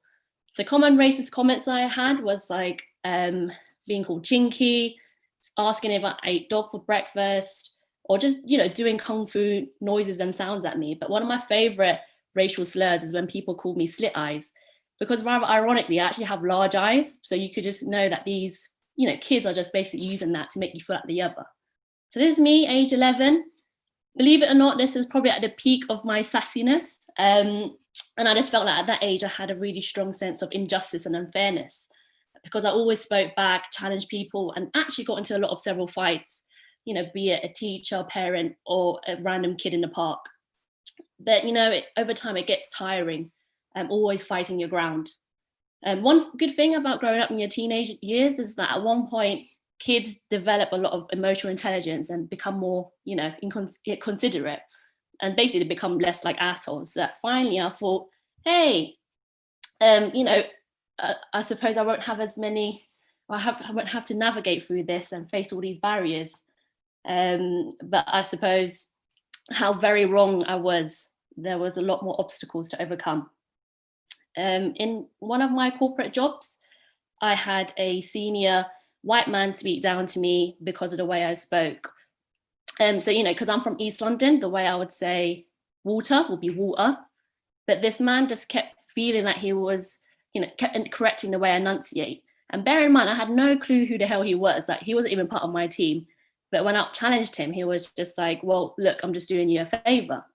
So I think it's quite evident that over time, all the microaggressions and prejudice that I face would have eroded my self-esteem and confidence. And I suppose it put me in situations where I felt like I wasn't seen or heard or valued as a human being. So I find it quite startling when companies, you know, talk about how they value diversity, inclusion, and, you know, that they want people to bring their full selves at work. You know, isn't that weird that my whole life I was ostracized for being different? And now I'm in a place where people actually celebrate your differences. And I think as we grow older, we don't want to be involved in conflict or be in challenging situations. But I ask you the question, when you see injustice and inequality, do you want to change it or do something about it? It's not just enough to be a bystander. I think you need to actively do something. And, you know, because I suppose doing nothing and saying nothing actually speaks more volumes. I think back when all the times when people actually stood up for me and just how empowering it was to feel and see that support. Even a small gesture to acknowledge my struggle and reach out just meant so much. So I think if you see something wrong with the world, call it out, and just talking about it in general shines a light on the issue so you don't have to suffer or let other people suffer. Empathy is a skill that could be honed, just the ability to understand and share the feelings of other people. Society needs rebels, you know, especially more now than ever with the recent news. People who think different, are different, willing to shake things up. Sometimes the system and structures in place often stifles and silences people rather than help them flourish and thrive. We should embrace our identity, experiences and struggles, and instead see it as a strength and vehicle to stand up to what's right, but also just to have the courage to say something about it. You and I are worthy of having our voice and opinions, no matter what our background is. What we bring to the world is important. So what I want to end is that actually being the other is a good thing. Being a rebel is actually pretty badass. All it takes is a little courage and challenge, and a little courage to challenge and speak up. We're all of value and worth to be seen, heard, and respected. Thank you. Awesome. Awesome presentation. Hot. That's inspirational. Oh my God, that meme game though, Jesus. That was actually my first time practicing it because I don't have Microsoft, you know, PowerPoint. So I actually didn't know if I'm going over 20 seconds per slide. So that's actually my first time doing it. So I'm glad I've kind of did it. Good. That was badass. Badass. I don't. We are in a relationship, just to be clear. I'm Just not just so- a random I don't think I'm random speakers. Right. Okay.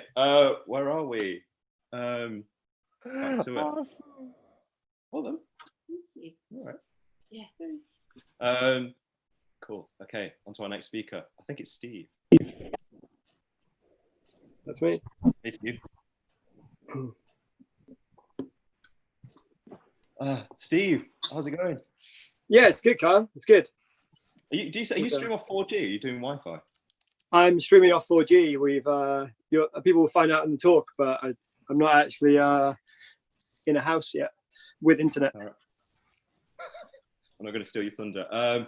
Right, are you ready to go? I'm ready when you are. All right, good luck.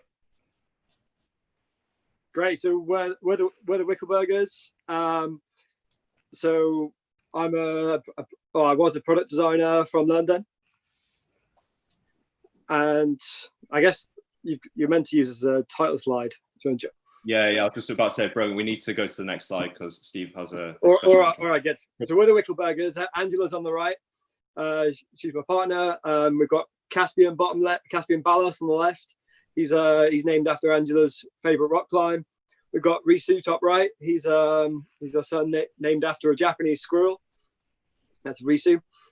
And me, I used to run product and design at a startup until last July, when we took a moment to pause and we thought, like, what do we want from our lives? And with having kids, we were thinking, well, we want to make our kids amazing. And that's kind of our job as parents. So we decided, like, freedom, play, forests, and wildlife. So we decided we were going to move into a van rather than our house, and I was going to leave my job. Everything moved like crazily quick. We started designing a van like it was an app. We got it in Figma and started working together, working out where the cupboards would be. And from resignation to buying a van was 6 weeks. I think we were pretty crazy. We were really ambitious. We had 2 kids, no experience of building anything, no tools. So we decided to make our new home on wheels.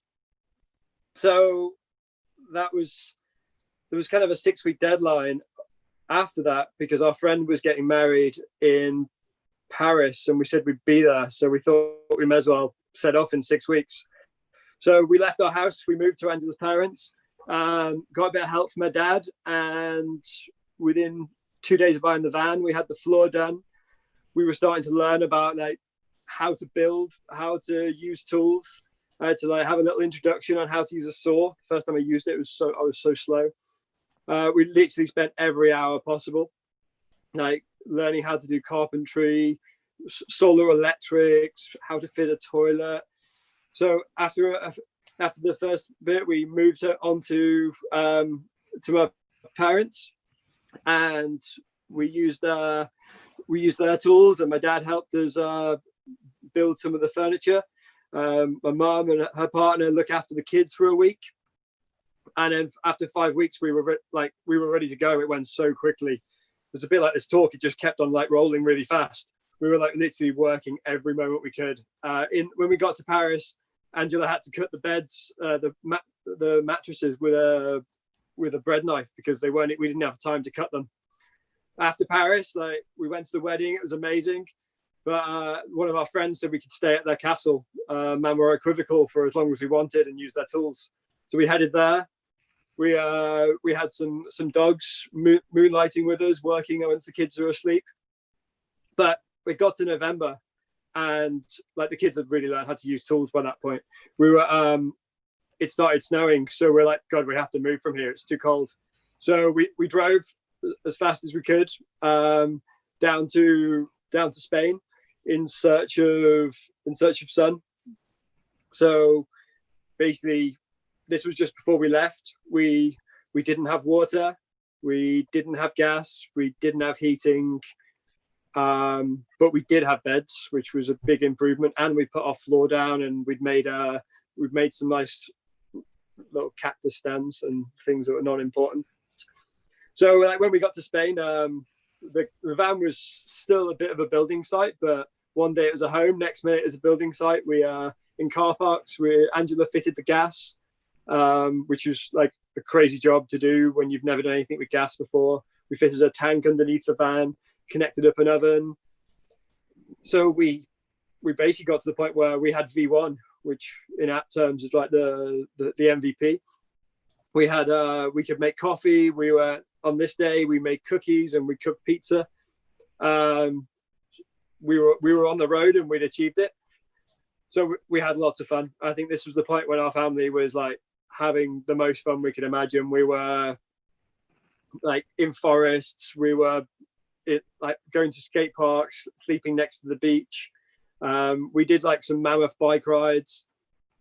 My sister came to stay, but we didn't have a back seat, so we decided to drive. Well, we rode across Spain with her, but one of us had to be on a bike. Then we slept next to a beach, and I learned how to kite surf, but then coronavirus hit and we got stuck in the car park. Every day the police would come and check that we were still there. We weren't allowed to leave the van, but a friend messaged and said, do you want to come and live in our forest? We've got space. So we drove 10 hours north up to near the mountains near Andorra, and settled in this forest. And it was amazing. We were building BMX jumps. The kids were so happy. We were like down by a stream. We were with some amazing people. They were helping us out loads, baking us fresh bread. You can see us down in the corner, like in the land. A few of the like pro climbers were there. We thought like this commune's gonna be amazing. And then we spotted a helicopter in the sky. The kids were like, "Way!" and we were waving.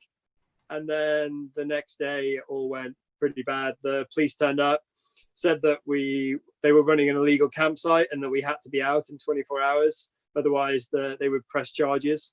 So we drove as fast as we could back to UK. My parents said that we could park on their drive as we had no home. So we went north, back up to the Wirral. We didn't stop at all. We basically drove in shifts, I think basically for 16 hours. And then we lived on the drive in quarantine for a few weeks until we could actually meet the parents and then after we'd spent there a few months, we decided that we really wanted to change our life. So we were in the wilderness. We were in a place where our kids could grow up and have an amazing life. So we moved into a new home last week, on Saturday, which is in Devon. And we're now in the middle of nowhere next to a farm, living unexpectedly what we wanted. Thank you. Well done. Cool. Nice. That's ace. That's ace. The 4G held up. So yeah, ace. Thank you so much for that, Steve. Brilliant. Indeed. The internet comes next week. It's a little bit late. Yeah, that's what it's working. It's working. Okay, I think we're on to our last speaker, Jada. Hello. Hello. Hello. So Jada, you remind me, because you are the founder of Flipside, and I think another thing we want to say is, you know, the amount of students who support Pechakucha Night Manchester is incredible, and you know, it's heard about Lovish getting his degree, but I think it's been quite a challenge, sort of moving to sort of doing graduations online and things like that. So I think kudos to all the students who had to go through that. Definitely, it was a massive change as for everyone, but it was kind of cool to say that I kind of graduated or finished my degree in the middle of a pandemic. So yeah, happy to start whenever you are. Yeah, cool. All right, I'll mute myself. Good luck. Cool. So let's talk about hair. There's many different types of it, and most of us can agree that it's integral to our sense of self. Unlike clothes, where you can try different ones on and discard them after, hair is on our bodies, and for a lot of people from various cultural backgrounds, it becomes a fundamental part of who you are, and it's become a sense of home and belonging. So my cultural heritage is a bit like a human cocktail. My dad is Nigerian and my mum is Vietnamese and Chinese, but I also recently found out that my grandfather was half Arab too. So I guess this sort of fusion might explain my unusual hair type. As you can see, it's just a big ball of frizz, or that's how I see it anyway. It's almost like I couldn't decide whether I wanted to be curly from my dad's side or straight from my mum's side. It was just kind of this really weird fusion. But I guess I never really sort of was aware of it, about the importance of my hair, and never really cared about it or seen it in a negative way, because I lived in Southeast London. And so everyone looked different, having the most beautiful braids, cornrows, wavy hair, straight hair. I felt completely comfortable embracing my unique frizz. But it all kind of changed when I went to, I moved from the city to the suburbs. My mum had to seek asylum, so me, my mum and my brother stayed in a refuge, leaving our community and knowing absolutely no one, which was really frightening for my mum especially. I remember my first day at school and sitting in the assembly room and quite excited actually, because it's a new school, meeting new people, and my mum had styled me in my favourite hairstyle with this really cool zigzag parting. And I remember hearing two girls behind me sort of snickering and laughing at my hair. So it was the first time I felt like I didn't really belong. But I think it was when I started to sort of realise, what should I do to sort of fit in? And I guess I started thinking about how sort of ugly my hair was, but more so that I didn't look like these Disney princesses that I grew up watching. And you know, I think all the sort of cartoons I watched were all girls that were sort of had straight hair or wavy hair with no sort of frizz. I didn't feel like I was represented in the sort of TV shows that I was watching. And even when they created a new Disney princess that was black in 2011, she still had her hair pinned up, and her hair was always up, pinned up in a bob. So it almost made me feel like my kind of hair wasn't sort of beautiful or welcomed. And recently I found an old treasure chest, which I'd kept my drawings in my old diary. I found this drawing when I was 7, which was supposedly meant to be a self-portrait, which clearly obviously isn't, but I must have thought that my hair was ugly and not right. So I guess after several years and seeing only acceptable hairstyles like that, I finally did something about that, which led to the straightening. After a lot of convincing, my mum did let me have my own pair of straighteners, but little did I know that it'd become my best friend, even considering to buy portable battery powered ones where so I could kind of have them all, carry them around with me wherever I went. But it was definitely an addiction, getting up so early in the morning, 6 o'clock in the morning. And I'd always say to my friends, oh, it's easier. It's not early, it's fine. But then I guess looking back on it, it was quite hard. I really wanted to fit in until I came to Central St. Martin's for my art foundation, and I met a really beautiful Nigerian girl. She had the most beautiful 4C hair and showed the versatility of Afro hair, the many ways you could style it, just like you see in the photo. It was when I started to really love and appreciate the skin and body I was in that it allowed me to explore and appreciate my cultural heritage. Although this was the start of my transitioning back to my natural hair, I felt proud of my heritage and culture, but I still felt like I didn't belong. I spent most of my time in Surrey and had white friends, and I felt like I didn't have my place in that society. And so I moved to Manchester thinking that it would change for me, but I guess I did have a great time. I love Manchester, and I moved there because it had that sense of community. But I think me trying to travel to and from different places to find my home, I was getting a bit confused and was still very lost. So it's kind of back to square one, not having many Black or POC friends or students or even tutors really affected me in the last 2 years. It made it harder for me to bring up this topic for discussion as I feared being isolated. However, if I'd carried on, I wouldn't have birthed Flipside. And I say birth because I kind of do think that Flipside is almost like a baby, where it kind of came from a personal experience of, not feeling represented in the design industry. So I guess I'd say Flipside at the core is about owning your truth and appreciating people from different walks of life. And yeah, I say that the universe works in mysterious and wonderful ways. I believe Flipside could not be so relevant in this current political climate. That this particular speaker really resonated with me because she was telling everyone how she didn't feel Black enough or white enough. And her experience made me realize that I wasn't alone. We just need to be who we are, really. Don't let your sense of difference plague you. Be unapologetically you. And I travel thousands of miles to know that I'm not just mixed race or Black. I'm an individual. I'm also Jada, and no one is like me. I quite like to end on this quote by Emily McDowell, and she talks about how finding yourself is not really how it works. You aren't a $10 bill in last winter's coat pocket. You're also not lost. Your true self is right there, buried under cultural conditioning, other people's opinions, and inaccurate conclusions you drew as a kid that became your beliefs about who you are. Finding yourself is actually returning to yourself, an unlearning, an excavation, a remembering who you were before the world got its hands on you. Sorry, I was a bit overrun there. Thank you. Wonderful. Oh, what a way to end it on. Thank you so much, Jada, for that. Thank you. Wow. Right. Well, let's have a few minutes just to pause, because that was the last talk.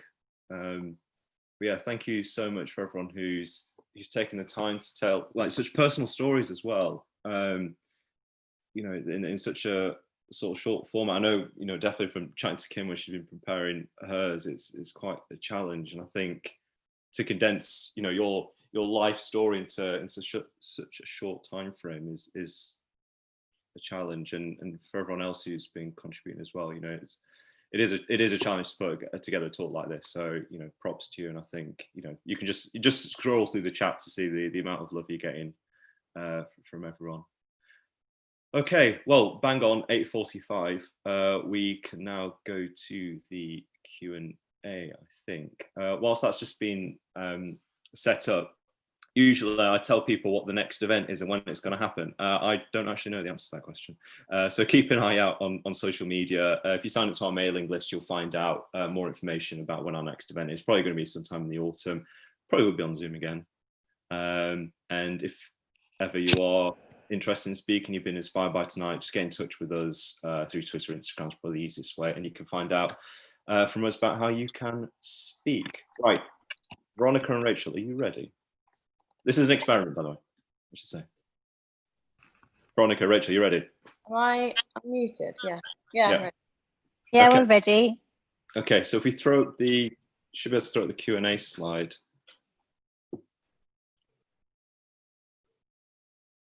Excellent, excellent. Can everyone see everyone else? No, actually, we should probably just go back to gallery view, shouldn't we? Ignore me. So it doesn't look like we're. That was a nice break, though. Experiment. I didn't get wasted. I'm going to mute myself, but I can't even mute myself because Kim's got to take part. Right, I'm going to shut up and let you take over. Bye-bye.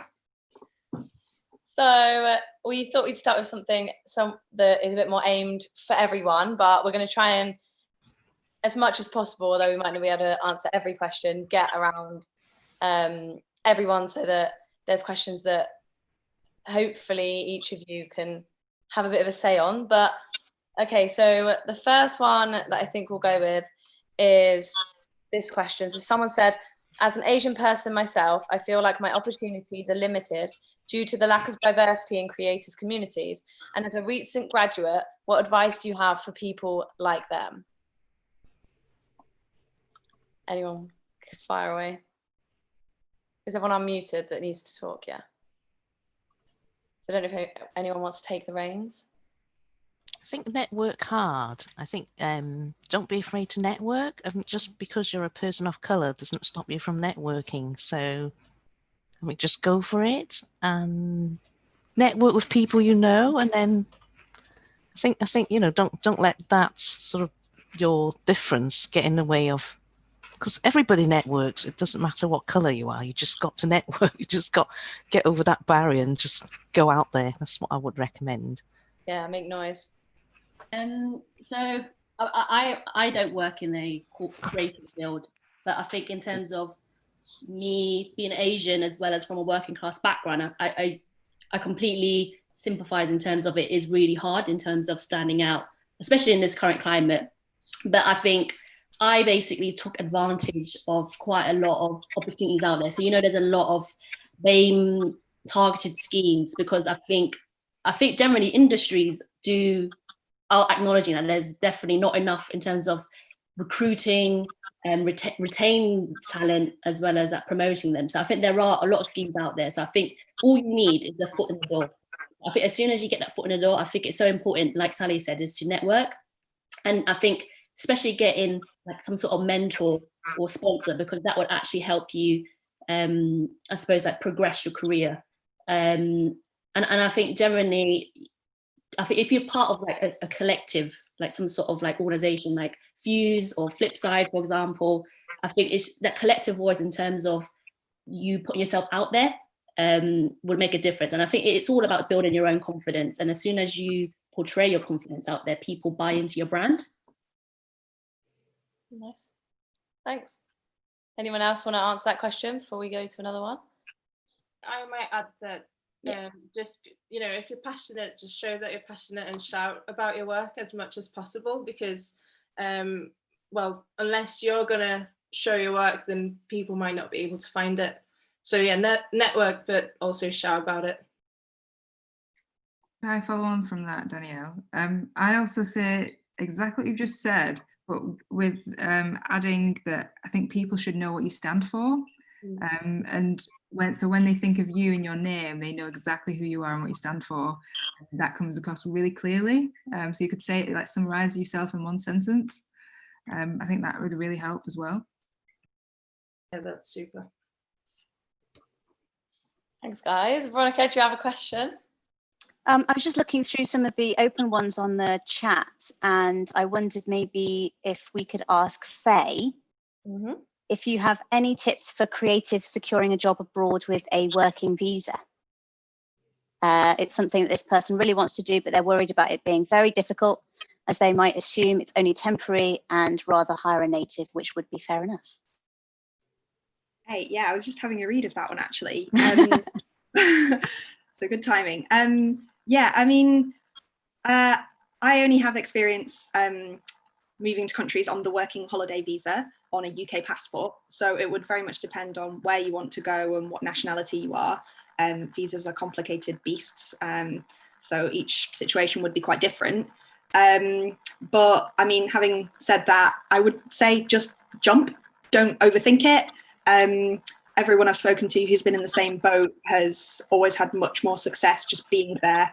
I mean, as long as you've got enough money for a plane ticket home again, you can always go home. Like, what's the worst that can happen? You have a nice holiday, sending your CV round. So yeah, I would say just take a leap of faith and just be good. Like, I think there is always a concern that you might be passed over in favor of local people, but I think if you're good, if you're the right person for the job, like, you'll get it. So I would say just have faith in yourself and take the leap. Okay, so here's one for everyone, I think. Oh no, people from a white background. What do you think you could do more of to help support your community and POC who may not have similar privileges?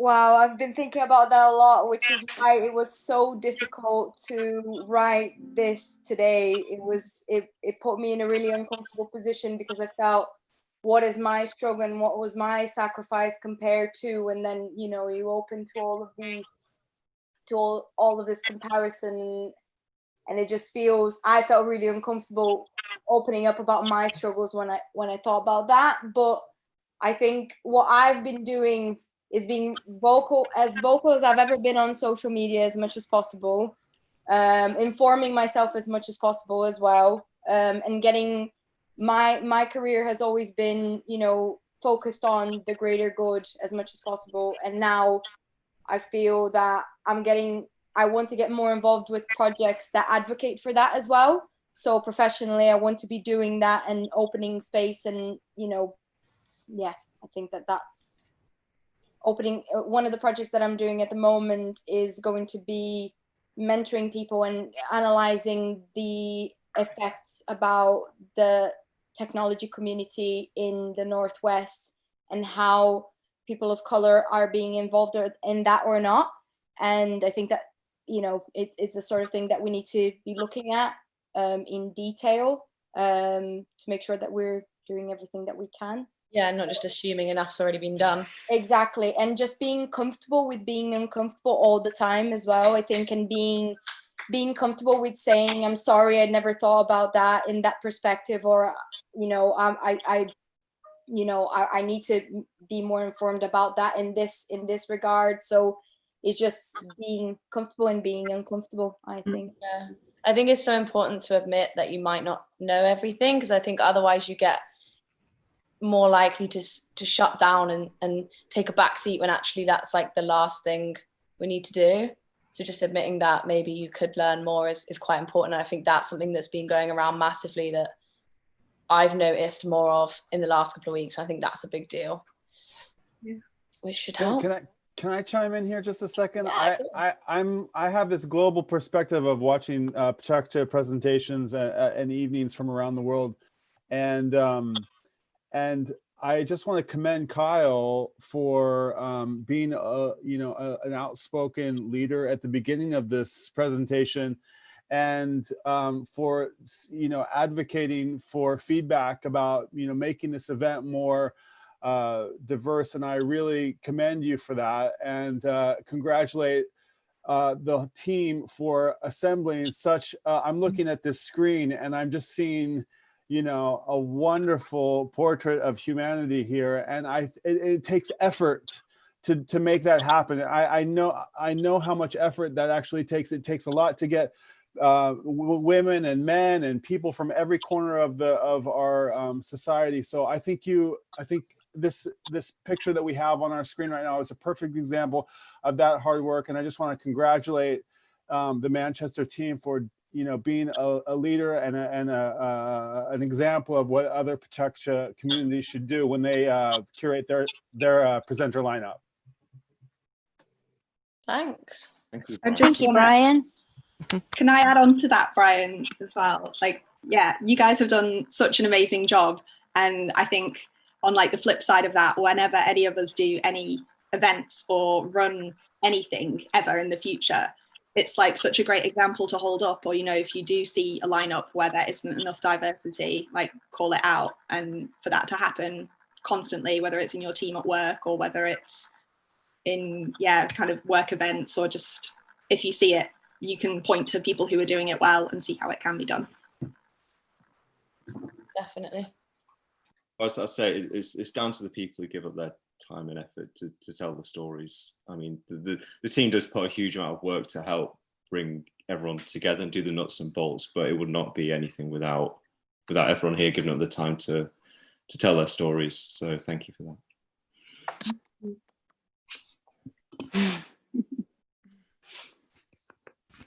I suppose this might be a brave moment to say, what could we do better, Kyle?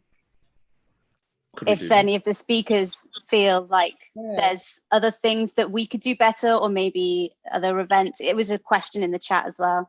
If there's other events that attendees here have attended, they would like to maybe talk about what works well, what doesn't work so well in terms of kind of encouraging that feeling of inclusion and that feeling of welcome. Can I latch onto that?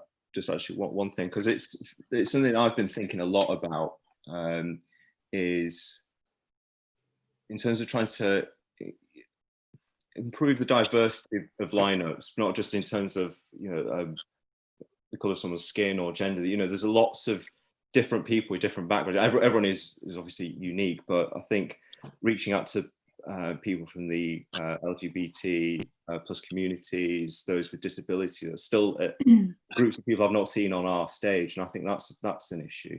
But equally as well, like audiences as well, I think that's, you know, we can curate in terms of speaking to you as speakers to get you in, but we can't really control how many the audience is. And I think one of the challenges for us is reaching out to those areas of society that may not necessarily come to these kind of talks, and bringing those people in to hear their stories as well. So any tips or group we can talk into, I'd love to hear more from you on that.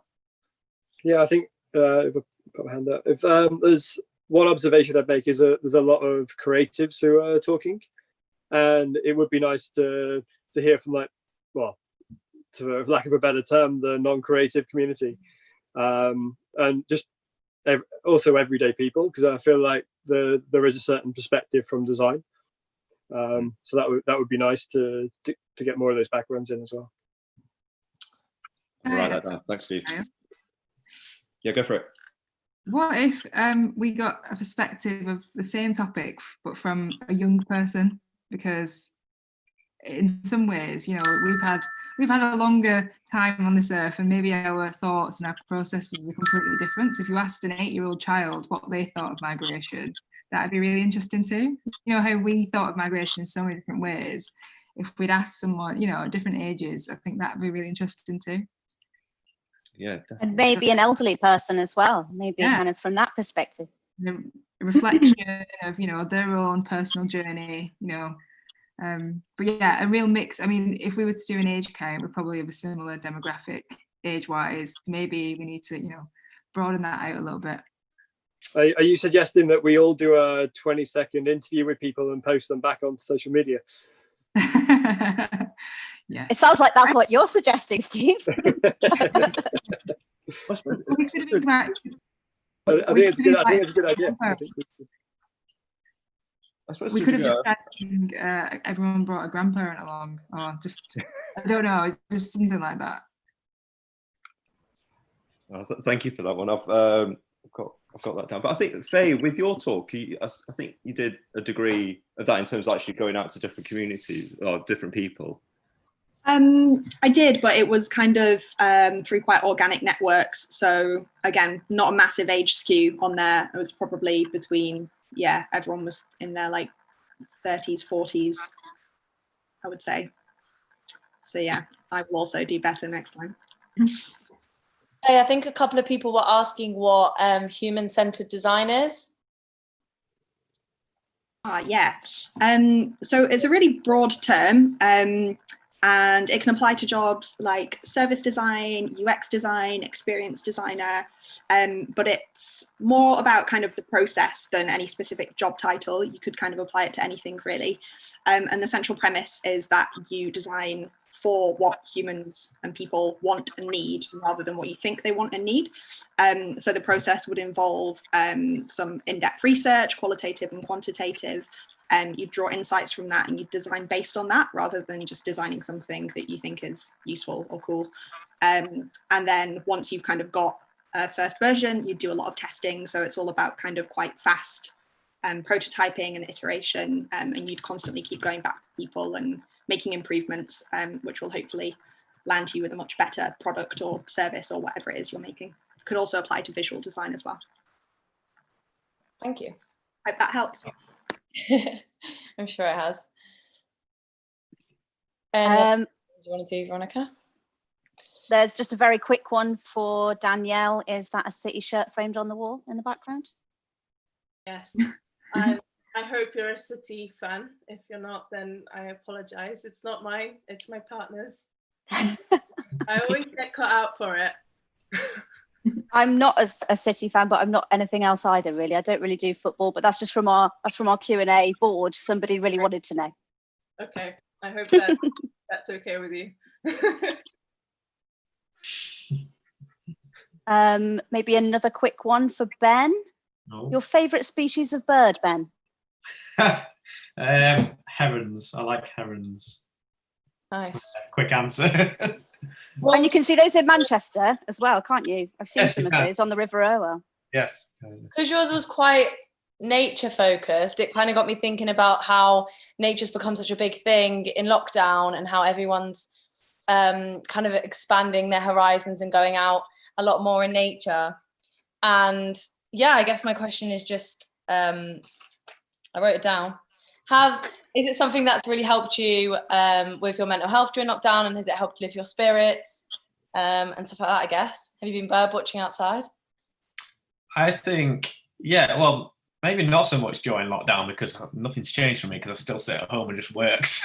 So, but just in general, like, yeah, I find, I mean, I've got bird feeders on my windowsill and get birds coming to that, and, you know, just that general interest in what they're doing during the day is a distraction and is a good, you know, thing for improving mental health. But yeah, you know, getting out at the weekend, going somewhere outdoors, and I'm not one of these people who can enjoy a walk without something else.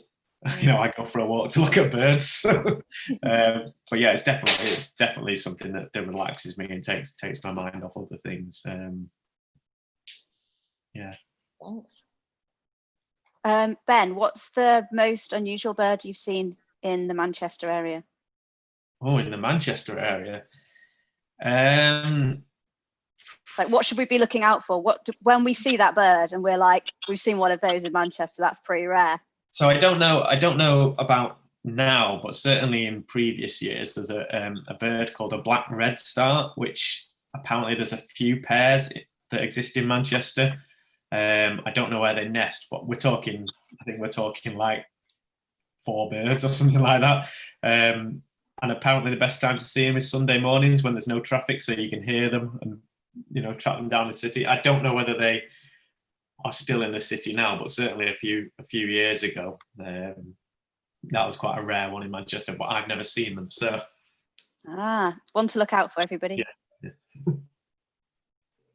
So I've got a question for Jada, and it's a bit of a personal one because I have also kind of struggled with my bushy, crazy curly hair, and it's kind of ironic because I plait it every single day, and everyone who knows me around Manchester will just always see my hair in plaits. But I guess my question is, I think a lot of this kind of still goes on with hair, and I don't know how much of it has changed or how quickly it's changing, but what kind of tips do you have for just kind of going, no, you know what, I'm going to stop straightening my hair, I'm going to stop putting it in plaits every single day. I'm just going to embrace it, you know, because people still say, like, every time I wear it down, like, oh, Rachel's crazy hair or something like that. And it's characteristic, I get it, but over years of growing up with it and struggling with it, it's kind of hard, isn't it, to step out of your comfort zone.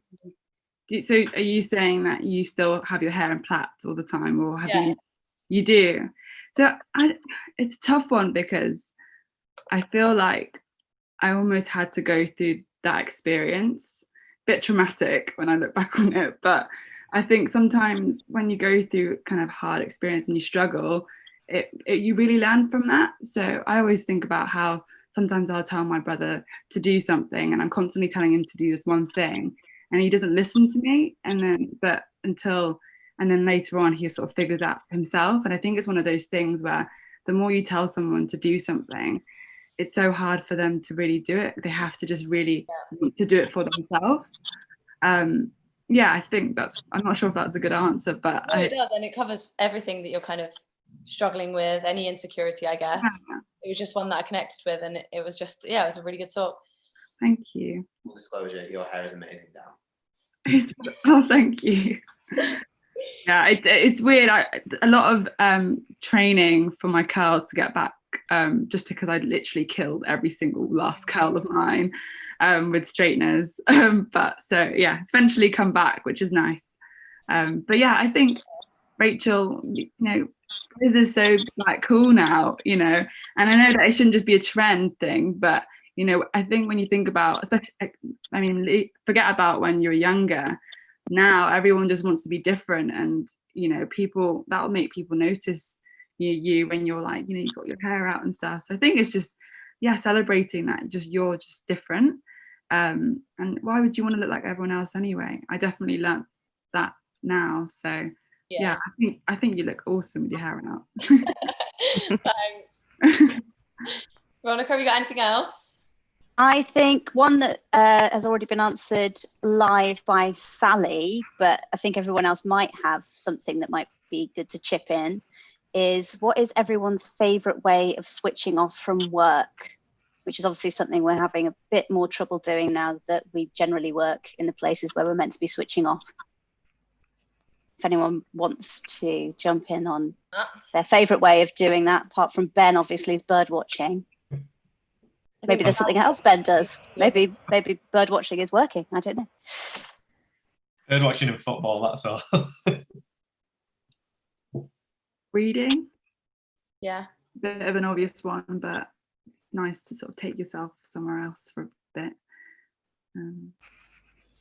Sewing loads and crocheting as well. Crocheting is very meditative because you need to count loads.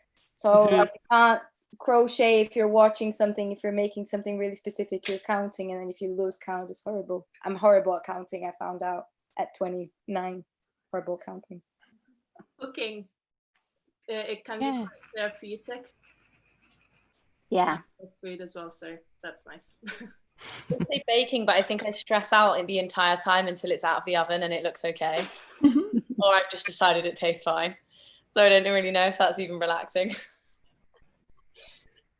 Yeah, I think since lockdown, I've taken up playing chess on my phone, which I used to do when I was 12, but it seems to have become like a bit of obsession. Any second I get, I start playing chess.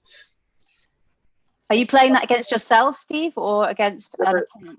There's a random app called like chess.com, and it basically, there's so many people in lockdown that you can play other humans instantly and play 10-minute games, and there's just millions of people online, which is like crazy in this day and time that you can just pick up a phone and play somebody in, I don't know, Egypt 1 second, and then I'm playing somebody in Hong Kong the next. Depends what time I'm playing, whether it's like before bed or the first thing I wake up. And how are you doing in the tournaments? You doing well? Yeah, I seem to be dropping my my points recently, so I think moving house and working a bit more, it's meaning there's other things taking my brain. And what's the main pro of living in a house, and what's the main pro of living in a van? I think the van, there's just so much freedom. You can wake up next to a mountain ready to go for a bike ride. You can sleep next to the beach. You literally open the door and the kids are just having fun instantly. I think in the house, we're like, at the moment, we're struggling to get the kids out of the house. Once they find their Lego and toys, they're like consumed. So I think like getting the kids outdoors and getting them used to that lifestyle was just so much better in the van. But Just having being able a mobile base instead of a permanent one changed your outlook on things, especially in a time where most people have been stuck in one place, you know? Yeah, I think a lot of people ask us like, how do you live in such a small space? But somehow, like, even in a house, we're all four of us are all together all the time, apart from when I'm working. So like, actually it's about spending time together. And if you can move your home to another place where you can do something together, then I think it's better. But I think there's a lot of things where like we struggled to get to rent a property because we hadn't been spending any money for the last year, and we didn't have a previous address. Like we got into quite a few issues because we weren't kind of registered to vote. So I think like society is not really built for people who don't live in homes. So I think there's like some disadvantages functionally, but I think if it was definitely more possible now, we would still be in the van. I think our next stop was meant to be Morocco, but we turned around. It's quite a sad ending. Do you think you'll go back out in the van? We're in between. We've got to the point where I think our kids we were considering homeschooling in the van, and we didn't know when we're going to come back.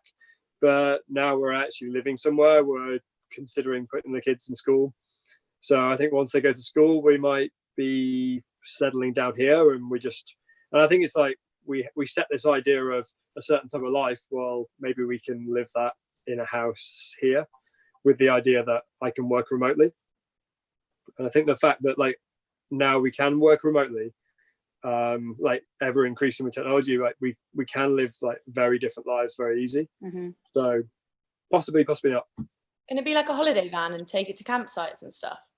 Yeah, of course. I think we'll probably live in it every weekend, but and as we move to Devon, we can get to Cornwall and any climbing locations pretty quickly.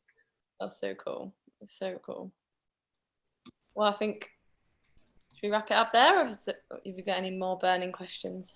I think I'm going to wrap it up there because we're getting towards 9:15. So thanks to everyone who stuck around in the chat, and thank you, Veronica. Thank you, Rachel. So round of applause for them. Thanks, guys. I can confirm Dan Thompson is drawing you in the background. So here's a picture of Ben that he's drawn. There's a bird with a little frog on your back. So you'll be getting that illustration. Thanks, Dan. Yeah. He drew him as a peacock once. Anyway, so yeah, everyone who's spoken tonight, Dan has drawn you, and he'll send you a picture of it, which is ace. Okay. Thank you. Anyway, but that's it. With a couple of minutes to go, I just want to say thank you to absolutely everyone again for speaking, for helping put it together. So Brogan, top left of my screen, for being the director, and making sure the slides worked. And yeah, Rachel and Veronica again for being the question masters. Brian for staying awake and running YouTube. Steve, sticking around, hey. And Paul Fry as well. And Zosha, hello. I hope that was okay from the People's History Museum side. Great. Yeah. Valentina as well for doing the programme, Lovish for doing the GIF at the start, and Chebo for doing the Flags of Manchester. And if I've forgotten anyone, because there's a massive list, sorry, and I'll say thank you on you for doing everything else. Yes, thanks, Kyle. Thanks, Kyle. Thank you. Ace. Right, well, See you later. I'm going to end it. Brian, do I need to press anything for the YouTube thing, or can I just press end? I can press end. Okay, I'm going to end it. Bye, everyone. Bye. Thank you.